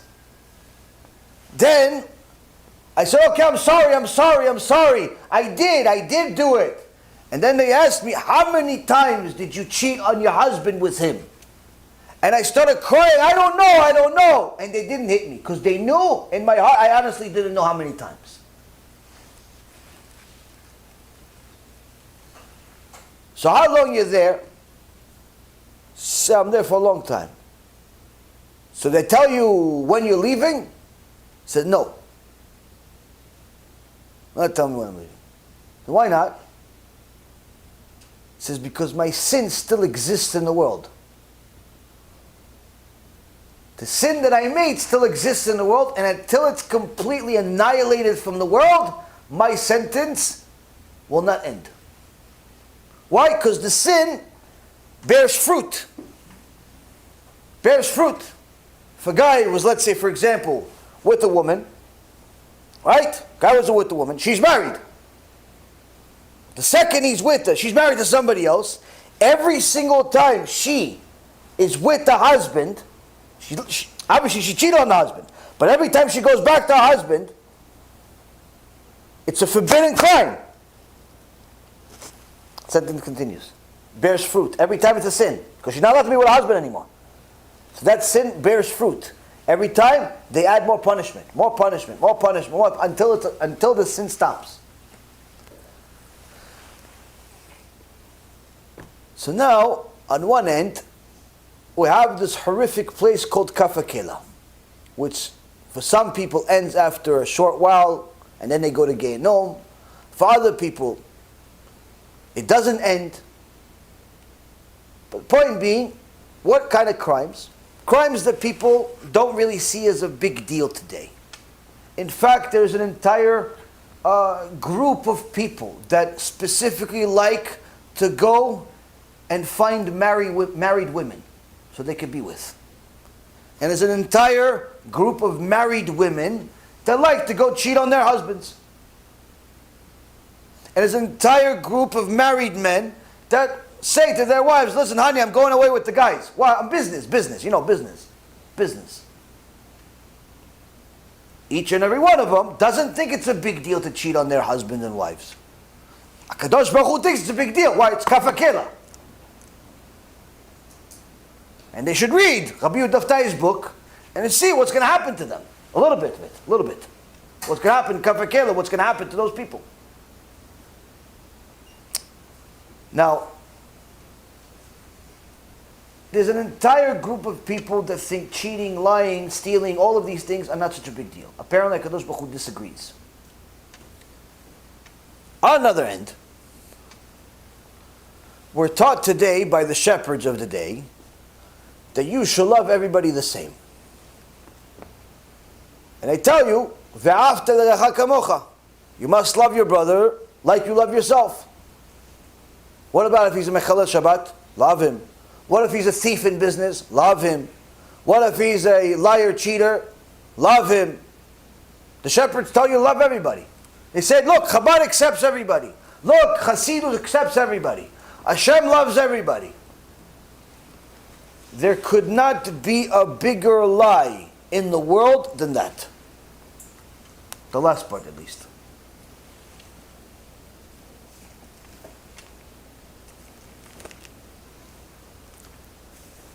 The Rambam writes in his Ilchot Deot, chapter 6, after Halacha number 2, in chapter 6, Halacha number 2, where he said it's a positive commandment to cleave unto Talmidei Chachamim. Because that's how you cleave yourself to HaKadosh Baruch Hu. The very next Halacha, number 3, says, each man is commanded to love each and every one of Am Yisrael as himself.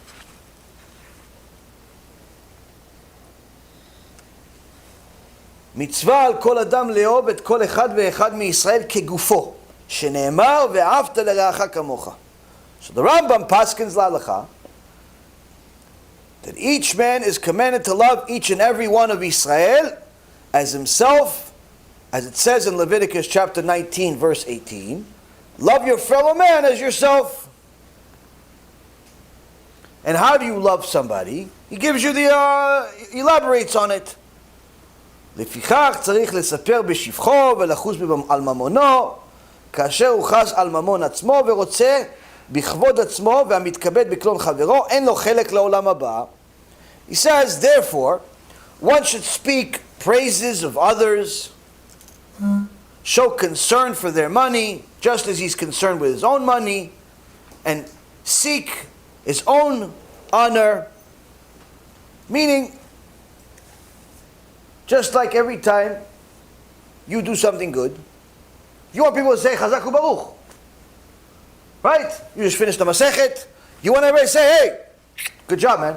Chazak u'Baruch. So how come when your friend finished the Masechet, it was hard for you to say Chazak u'Baruch? No, he knows. Oh, but if you finish, you want him to say it though. You want everybody else to say it.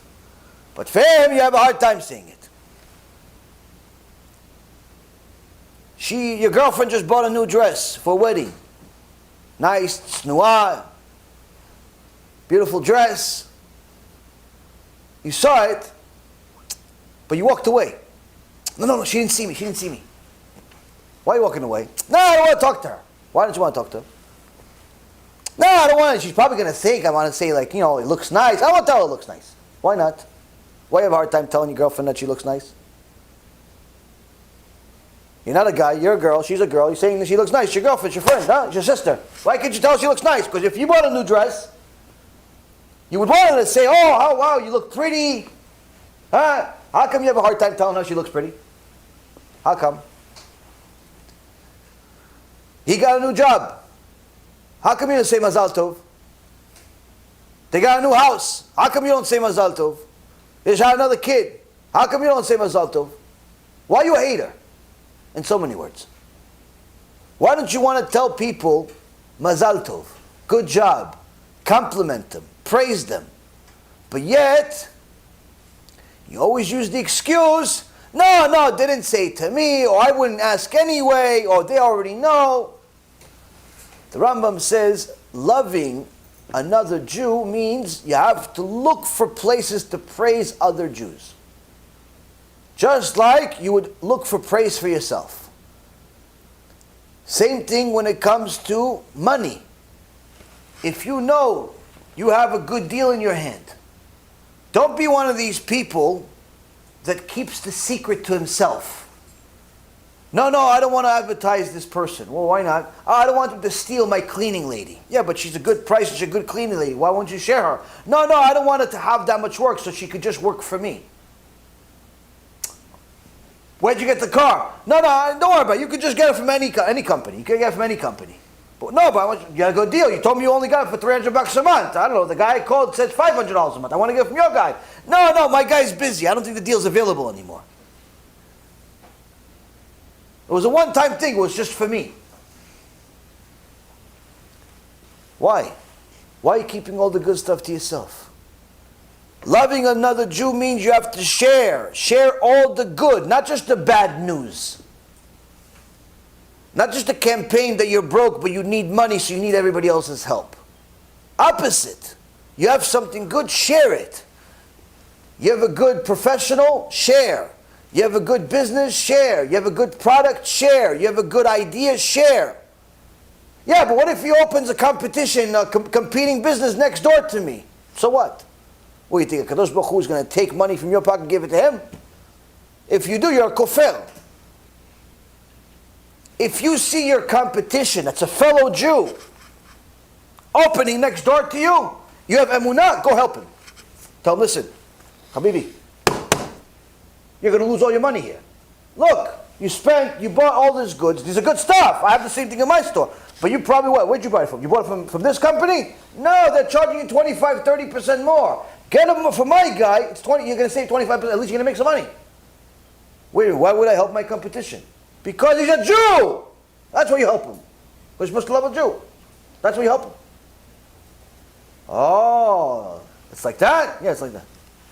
That's how you love a Jew. You care about his money, you give him compliments, you give her compliments, you care about her money, you care about their honor like you care for yourself. But what do we do a lot of times, unfortunately? We only care about their downfalls. If they fell, we like to publicize it. That's what people do. If you have a good deal, you have a good professional, you have a good idea, keep it to yourself. But you saw one of your friends, oh yeah, you heard? Steve went bankrupt. You heard about that? Yeah, he got fired. Yeah, they shut down the company. I think they were cooking the books. Yeah, maybe I don't know, he's an accountant, maybe he's there, maybe he knows. I don't know, I don't want to say anything, but he was an accountant, I saw his business card. I don't want to say anything. To publicize your friend's downfall, no problem. 2 minutes, the whole neighborhood knows. And the Rambam writes, same halacha, anyone who gains honor through the degradation of their colleague does not have a share in the world to come. Meaning, not only did you not fulfill the mitzvah of loving your brother, but on top of it, you got honor as a result of publicizing their downfall. Rambam says this is so disgusting and despicable in the eyes of Hashem, that person just lost Olam HaBa. Good luck getting it back. So here we go. Now we have what's called complication. What's the complication? On one end, we just read, the Rambam writes, Alacha, you must love every Jew, care about their money, give them compliments, give them honor, make sure you don't publicize their downfall, and so on and so forth. Love every Jew, right? It says love a Jew. On the other hand, 5 minutes ago I scared the living lights out of you to the extent where Sutton ran out of the office over here. Kidding. What happened? I told you guys about kafakela. What's going to happen to all types of sinners that don't do tshuva? Hashem Yishmor, what did Rabbi Yehuda teach us? The Reshit Chochmah, all these mikubalim, tzaddikim, told us what happens in kafakela. What gives? How could I love these people that go into kafakela? Should I love them while Hashem hates them? So what's the pshat? You see, Rabotai, the Rambam writes, Mitzvah al kol adam le'ov et kol echad ve'echad miYisrael. Not kol echad ve'echad miYisrael. Everyone from Israel. What's Israel? The Agaot Maimoni, one of the commentators, one of the original commentators on the Rambam, writes, and he brings several sources. One of them being from the Gemara Masechet Pesachim, page 113b, also from Proverbs 8:13, and from Psalm 139:31. He says in Ilchot Evel of the Rambam, chapter 14, Alakha number 1, the Rambam himself states that the deeds associated with the mitzvah of loving a fellow Jew apply only to your brother in Torah and mitzvot. That's the definition of Israel. Israel means someone that is observant of the Torah and mitzvot. Not just anybody that his mother is Jewish. Like if it's the guy from Facebook, whatever his name is, or one of these other people from Google that are also Jews, or some of these celebrities that are Jews, but married to Goyim, violate Shabbat, are dishonest in a lot of different ways, you don't have to love them. Why? They're not part of Israel. Yeah, but halachically they're Jews. Halachically they're Jews because they were born Jewish. But they're not part of Israel. They're not part of Amitecha. Why? Because the Rambam writes, this Israel is your brother in Torah and mitzvot. And the Agaot Maimoni specifically states that the mitzvah only applies to such people who are your brothers in Torah and mitzvot. And in fact, that the wicked who do not observe the Torah must be hated, meaning the exact opposite.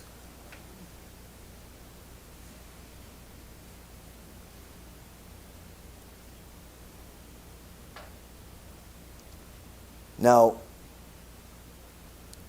the Baal Netanya in chapter 32 says something really interesting among many of his Divrei Kodesh, where he says really there's no contradiction between the mitzvah of loving every Jew and the commandment to hate the sinners, because he must love them as people but hate their crimes, which is really what Buria told Rabbi Meir Baal HaNes in the Gemara Masechet Brachot.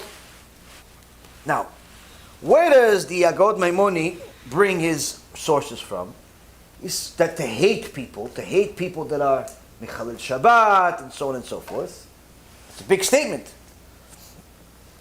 Bara, Masechet Pesachim, says, Amar Rabbi Shmuel bar Rav Yitzchak Amar Rav, Mutar lisnoto. Rabbi Shmuel bar Rav Yitzchak said in the name of Rav, although one who sees his friend commit an immoral act is prohibited from testifying against him, he's permitted to hate him.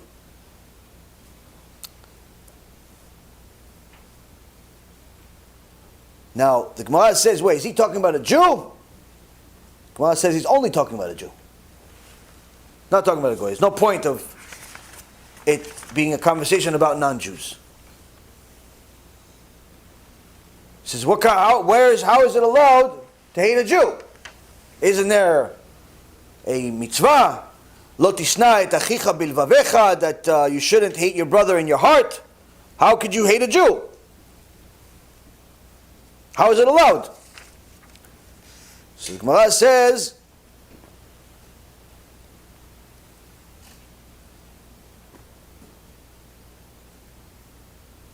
it's referring to a person that makes a specific sin of immorality. If you see a person that's making a sexual transgression, whether it be, adultery or the likes and things of that nature, this person, you're allowed to hate him. And Rav Nachman bar Yitzchak says, not only you're allowed to hate him, Rav Nachman bar Yitzchak adds to it, says, mitzvah lisnoto. Mitzvah from the Torah to hate him. Such a person. Person that's a no'ef, a person that's a adulterer, a womanizer, promiscuous person, a person that's a pedophile, anything like that, mitzvah to hate him.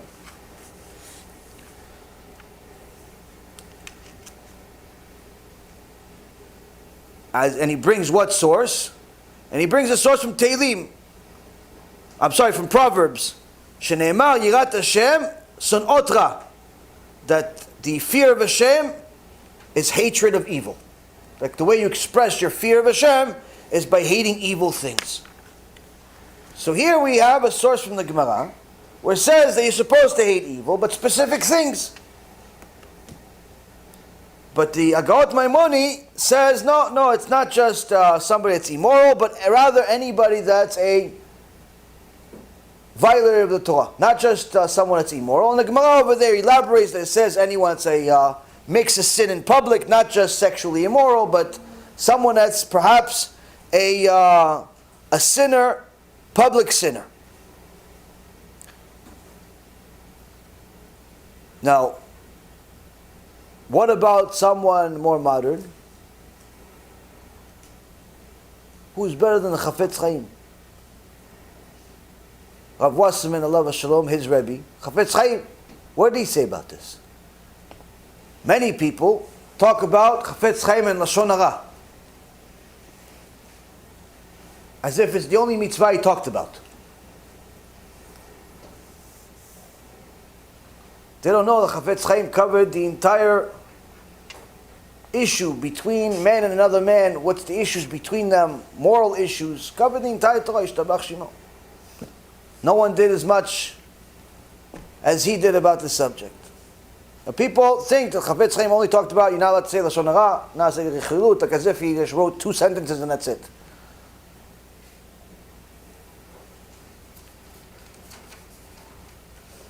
In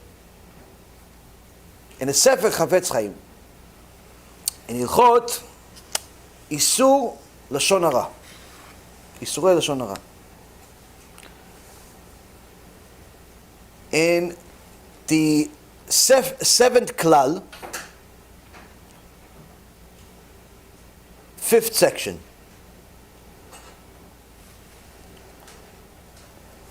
Chafetz Chaim says as follows: V'kol ze shedibarnu u bestam ish Yisrael. So Chafetz Chaim starts off the same way as the Rambam. Everything we've discussed until now relates to Israel, an average Israel, regular Israel. Who is this Israel? Aval im nitchazek mikvar belav achil ha'adam rasha mipnei shnitparsem alav kama pa'amim shavar בשעת נפש על איסורים הידועים לכל ישראל שהוא אסור כניוף וכיוצא בזה, על איש כזה מותר לקבל לשון הרע. Chafetz Chaim writes explicitly, literally, understandably, if this person is in any way a known Rasha, because it was common knowledge that he was contemptuous to mitzvot and routinely violated the Torah, drove to shul on Shabbat or drove anywhere on Shabbat other than, emergency room, ate taref, cheated in business, cheated on his wife, someone that simply violates the Torah without a care who's watching, who's not watching. He's living a secular life. Even if he looks not secular, he looks religious sometimes. He says, such a person who routinely violates the laws that were all well known throughout society to be forbidden. Not just the laws where a lot of people don't know them. It says these are basic laws. Everybody really knows you're not allowed to drive on Shabbat. Everyone knows that you're not allowed to light fire. Everyone on Shabbat. Everybody knows you're not allowed to eat non-kosher. Sir, basic stuff. And he doesn't care. Everyone knows not to steal. Everyone knows that you have to do certain things a certain way, certain things other way. No, he doesn't care. Says, he gives an example. Well-known sins that society knows to be forbidden, like adultery or something comparable. Regarding this kind of person, it's permissible to believe the Lashon Hara spoken about him. Meaning, a person that speaks Lashon Hara or believes Lashon Hara, Chafetz Chaim says the same thing, same sinner. So does Rabbeinu Yonah in B'sharei TeShuva. Whether you believe Lashon Hara that somebody said to you about somebody else, or you yourself say Lashon Hara about somebody else, same sin. You're both sinners. You both have a very serious problem with Hashem. He says, no, but there's a issue here. What's the issue? If the person that you're talking about is a mechalel Shabbat, is a Rasha, is an adulterer, or the person that's being talked about to you is a mechalel Shabbat, is a Rasha, is a thief, is a liar, known, allowed to listen to Lashon Hara about him, allowed to say it. In fact, Rabbeinu Yonah says, mitzvah. How could it be mitzvah? How could it be mitzvah? How could it not be kafakela? We just said, the Rambam says love everybody. Who we love then? It says we love Israel. So how do we, what's the difference? Rabbeinu Yonah writes the following. He says, in the third gate, section 228, he says, sharpen your thinking, meaning you have to pay attention to this point. Even Rabbeinu Yonah, Yaron Reuven. Rabbeinu Yonah says, sharpen your thinking if you want to grasp this point. What's the difference? How come, if I say Lashon Hara, chas v'shalom, about Yitro, there's a very good chance I have no Olam HaBa. You say Lashon Hara about me, good chance you lost Olam HaBa. Good chance. Not because we're such big tzaddikim or anything. Simple Jews. Simple Jews, you say Lashon Hara, you have a very serious chance, lost Olam HaBa. Why? Because the Rambam already writes, someone that says Lashon Hara once, already it's like maybe he's not even, he has Olam HaBa. Maybe he's going to go, maybe. But if he says Lashon Hara on a regular basis, for sure he has no Olam HaBa. Rambam already writes it. So if you say Lashon Hara, but someone keeps Torah and Mitzvot, you have a serious problem. So how could it be, on one hand you say Lashon Hara on one person, lose Olam HaBa. Another one, Mitzvah. The separation between the two is a world apart. One you guys say, Lashon Hara, person gets mitzvah, reward. Another one, kafakela, like I just described to you guys, Shem Yishmo. Big problem. How could it be? This is an important section to understand. Now, many people are going to say, you're not allowed to hate anybody, you should love everybody. Everybody's Tinok Shenishba. Everybody's a captured baby, everybody's clueless, everybody's this, everybody's that. And what are they going to use? They're going to use the Chazon Ish. The Chazon Ish, Alav Shalom, was Kodesh Kodashim. And he says in Yoreh De'ah, Ilchot Shchita, chapter 2, Halacha number 28. He brings the Maharad Milublin, who says that really we can't hate all of the people today like they did at the time of the Rambam or the Gemara, because really we don't know how to rebuke. We don't know how to tell people. But that doesn't mean that he actually is saying that we shouldn't rebuke. Saying that average person doesn't know how to rebuke. Instead of tell the person, keep Shabbat, he throws rocks at him. That's not rebuking. Instead of telling her, maybe come to my house, my wife will teach you how to, put clothes on or something, he throws rocks at her. That's not rebuking. That's bizayon. You're insulting them. It's not rebuking. Says most people don't know how to rebuke. But of course, the mitzvah of rebuking is not cancelled. Just that you need to know how to rebuke first. And Rav Ephraim, God bless him, Rav Ephraim, our own dear Rav, just wrote a kuntres recently, which we published on our website, about the mitzvah of rebuking, how it's an obligation today and yesterday and every other day until Mashiach comes. So, the whole issue of Tinok Shenishba is not a valid point to use, because again, yes, if you don't know how to rebuke, don't rebuke anybody. Give him our CD, give him our lecture, we'll do it for you. But still we need to get an answer to the question, how could it be that on one end a person gets a mitzvah for Lashon Hara, on another end it's an avirah for Lashon Hara?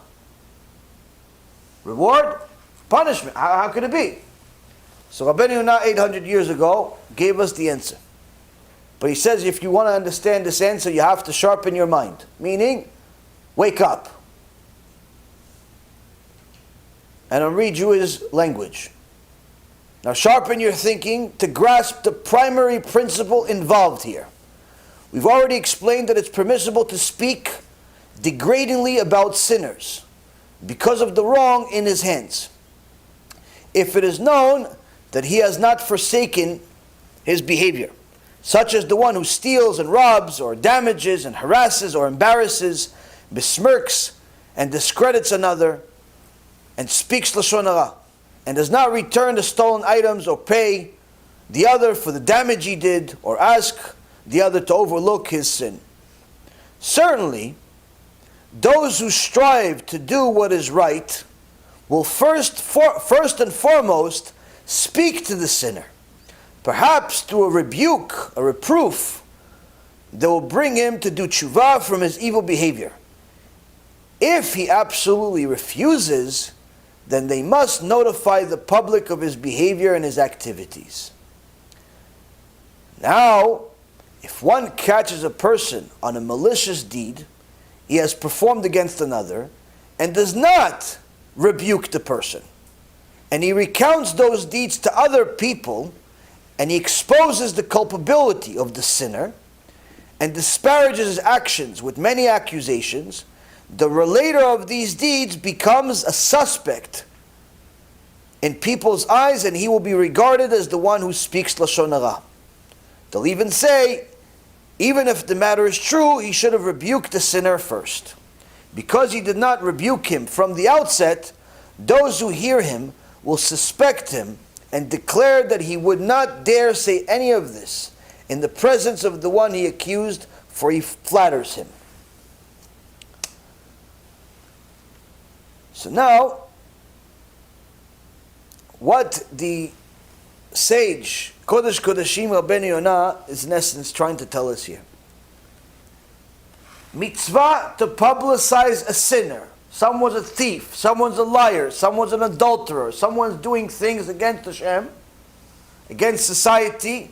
Mitzvah to publicize it.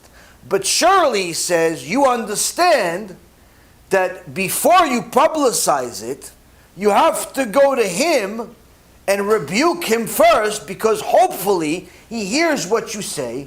Oh, you saw that I stole. Oh, you saw that I'm cheating. Oh, I didn't know you cared that I would just take this stuff from your house. Oh, okay. Surely if you rebuke him, there's a chance that he'll do TeShuva. A chance he'll do TeShuva. Like Rabbeinu Yonah says, before you publicize it, before you fulfill this mitzvah, there's another mitzvah that comes before it. Rebuke the sinner. Why? If you rebuke the sinner and he rejects it, mitzvah to publicize his sins. Mitzvah to say Lashon Hara about him. Mitzvah to tear him apart. Why? Mitzvah. He's a Rasha. He hates God, you have to hate him. His sins show that he hates God. Therefore you have to hate him. But if you did not rebuke him, but just went straight to publicizing his sins, guess what? Not only is it not a mitzvah, you are a Baal Lashon Hara. Yeah, but what do you mean? He just stole, he just lied, and I publicized it. No, Habibi. Doesn't work that way. There's a mitzvah that comes before you publicizing his thievery, his downfall, his deed. No, it comes before. Go help him first. Know that he's mistaken. Go tell him, listen, Achi Yakar, I didn't know that you didn't know that you're not allowed to drive on Shabbat. I didn't know. I didn't know that you didn't know from your parents 30 years ago that you're not allowed to take stuff that's not yours. I didn't know that you didn't know. So now that I saw that you took stuff that's not yours and happens to be mine or his or somebody else's, I didn't know that you didn't know. So now I'm telling you, it's not allowed. You have to take it back. If he says, go fly a kite, you go publicize it. Mitzvah. But if you don't do what I just said, you don't go tell him and rebuke him, you have to keep your mouth shut. Why? It'll be Lashon Hara. Even in the eyes of people, he says. People are going to say, listen, even if what he says is true, he's saying it behind the guy's back. I don't know, it's like suspect. Why isn't he saying it in front of him? And Rabbeinu Yonah says, even if it's not Lashon Hara, mamash, it's the dust of Lashon Hara. Because technically the guy's a sinner. It's not that he's not a sinner, you just didn't rebuke him. So he says, dust sticks to him. The dust of Lashon Hara sticks to him. And people also say his words are not true. He fabricated them, he made them up. Therefore our sages said in Gemara Masechet Arachim, page 15b, anything that is said before the one to whom it refers is not considered the way of Lashon Hara. Their intent is, meaning what they mean, is that if one proceeds to openly rebuke his fellow man for his actions, and that person pays no attention to his words, he's then permitted to publicize that person's guilt and his bad reputation, and he will not be suspect of wanting to ascribe fault to him. So, here we see what's the difference between one action that takes a person to Gan Eden or Kafakela. Same exact thing. Same exact thing, one end heaven, other end Hashem Yishmor. Kafakela. What does this really teach us? It teaches us, Rabotai Karim, how important the mitzvah of rebuke is. How important the mitzvah of rebuke is. Now, a person can sometimes get the Yetzer Hara into their head and say, wait a minute, I made so many sins, where could I go, what should I do? I'm never going to be a tzaddik. Now this whole shiur is based on what the Rambam is writing, what Wasserman is writing, Chafetz Chaim is writing. So let's go see what else, what do they say about us? What do they say about us sinners? What do they say about us? Because the Christians say you have to go adopt some yoshke in order for you to go to heaven, right? You need nonsense, right? What does the Torah say? The Rambam writes in TeShuva, chapter 7, halacha number 4. A Baal Tshuva should not consider himself distant from the level of the tzaddikim because of the sins and the transgressions that he committed. This is not true. Because he's a Baal Tshuva, he's beloved and desirable before the Creator, as if he never sinned. Furthermore, he has a great reward because he has tasted sin and yet he has separated himself from it, conquering his evil inclination. And as our sages said, in the place where Baalei Tshuva stand, even the complete tzaddikim are not able to stand. The level of Baalei Tshuva transcends the level of those who never sinned at all, for they overcome their evil inclination more. So here we see, Rabotai Karim, no matter where a person is, even if, let's say, some of the sins that I described that take a person to kafakela, you're guilty of it. The point of the shiur is not just to scare you to hopelessness, but rather to scare you in order to do tshuva. Why do tshuva? The Yetzer Hara is going to tell you, don't do tshuva. Why? Look, he just said 5 things, 10 things, 20 things. You did 80% of it. What's the point? Just go kill yourself already. No, Habibi. No. Opposite. You are a past sinner. Adultery, wasting, this, that, the other thing. Tshuva is available to you so long as you're alive. And so much so, it's so welcome. Your tshuva is so welcome from all of those crimes that you did. All of the crimes that I did, so welcome by the Creator that the Rambam, the same Rambam that scared the living lights out of us last week, and every week practically, that very same Rambam says, that tshuva is so welcome, it's actually, you are now considered as a Baal Tshuva higher than as if you never sinned before. Why? The overcoming of the desire for the sin, the overcoming of the evil inclination is so welcomed and loved by Hashem that you now are considered higher than someone who never sinned. Because we always look up to the people that are complete tzaddikim. Right? We want to be like the complete tzaddikim. Rambam says you don't need to look. Don't need to look up and be like them, yes. But don't think that because your past is so bad you can't be like them. You could be like them. How? Doing tshuva. Doing tshuva. That's how you're supposed to explain the whole issue of sinning and the scary stuff, but also hopeful stuff. And that's why the same Rav Yisrael Pinto, Rav Pinto Shichyeh, and HaKadosh Baruch Hu will give him refuah shlema, said something extraordinary right before Yom Kippur. And we'll finish with this point. Rav Pinto was always full of amazing stories, chokhmah, kedusha. He's a very, very special person. Anyone that knows how to speak Hebrew should listen to his shiurim because they're full of amazing stories, sipurei chasidut, and a lot of wonderful things, musar. But something changed in the last year, and he said it right before Yom Kippur. He says, everything that I believed until now, everything that we did until now is now officially changed. He says the world is about to taking on a major change. It'll never be the same. It'll never go back to what it was. People have to take tshuva very seriously. And he says this. Now, he doesn't usually speak against other rabbis or things like that. He says nice things, he says good things, he says great things, but he doesn't usually go to wars. But he said this thing, gives anyone that's a listener of his an idea of what he means as far as the change. He said this.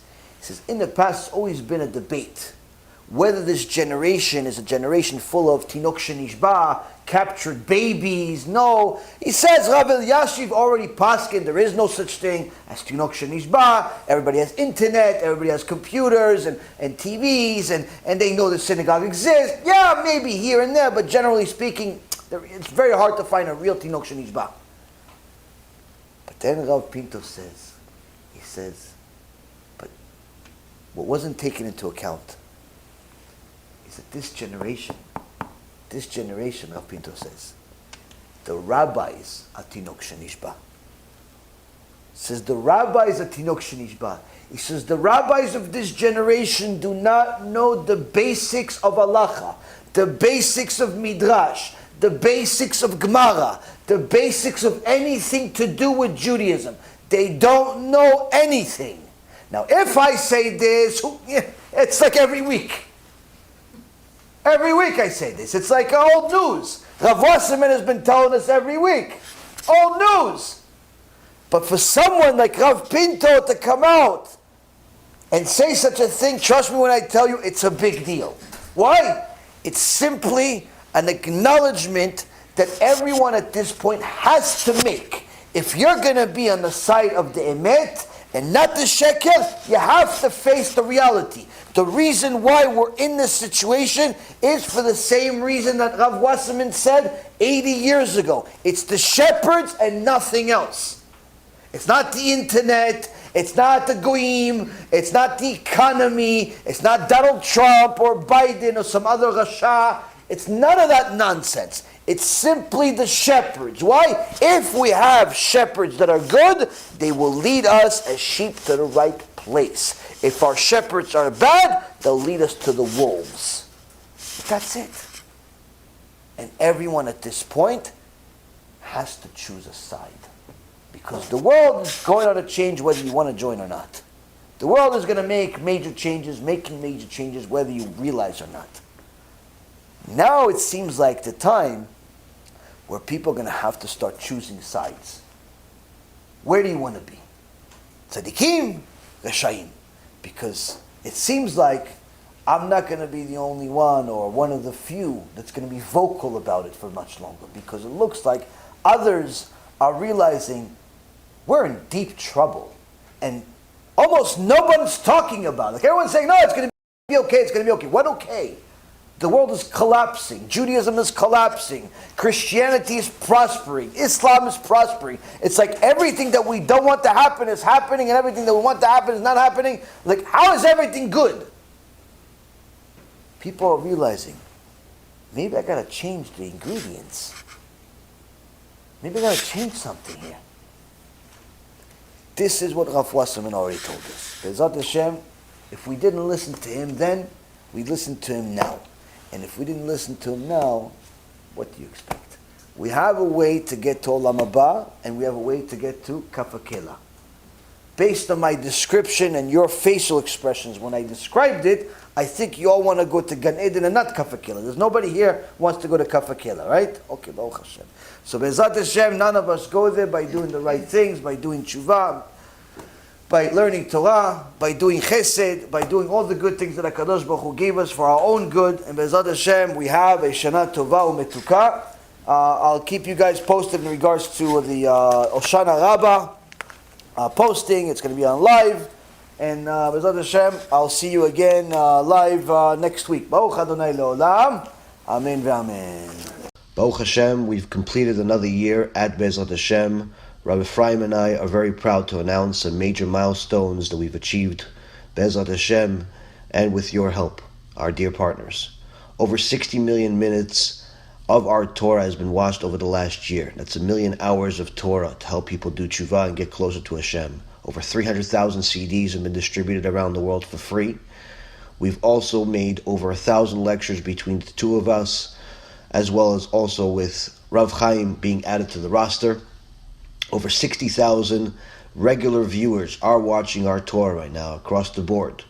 Over 200,000 answers regarding halacha, family, shlom bayit, different topics on a regular basis being given to people. Over 10,000 people have been helped, whether it's for food or different financial issues. 1,000 families of Torah scholars are being helped by Irgun Be'ezrat Hashem. We've published and distributed over 5,000 halachic books, kuntresses, newsletters, musar books around the world. We are also currently helping over 130 families complete their conversion to Orthodox Judaism. Our TV channel continues to grow, our YouTube channel, our Facebook pages, our WhatsApp pages, everything continues to grow, Baruch Hashem. Thanks to Hashem, and thanks to our dear partners. Be'ezrat Hashem, much more next year. B'Shem Hashem Na'aseh v'Natzliach, we're very excited to offer you the new Be'ezrat Hashem app 3.0. It's a newer, faster app, full of Torah, lots of Kedusha, by the shiurim that we do, myself, Rabbi Ephraim, Rav Chaim, where you'll have also newer features where you're able to use the app while you're using other applications on your phone. You'll be able to share the lectures directly from the app. You'll be able to donate online and support our Cube and our Torah work that we're doing. And the most exciting feature is that you'll be able to actually ask questions directly on the app and get answers from the rabbis directly from the app. This is something unprecedented, and Baruch Hashem will be able to offer it. Thank you again for all of your support. Check it out. Make sure you have the kosher Torah that will re-energize your neshama each and every single day. Call to B'chava Tzlacha.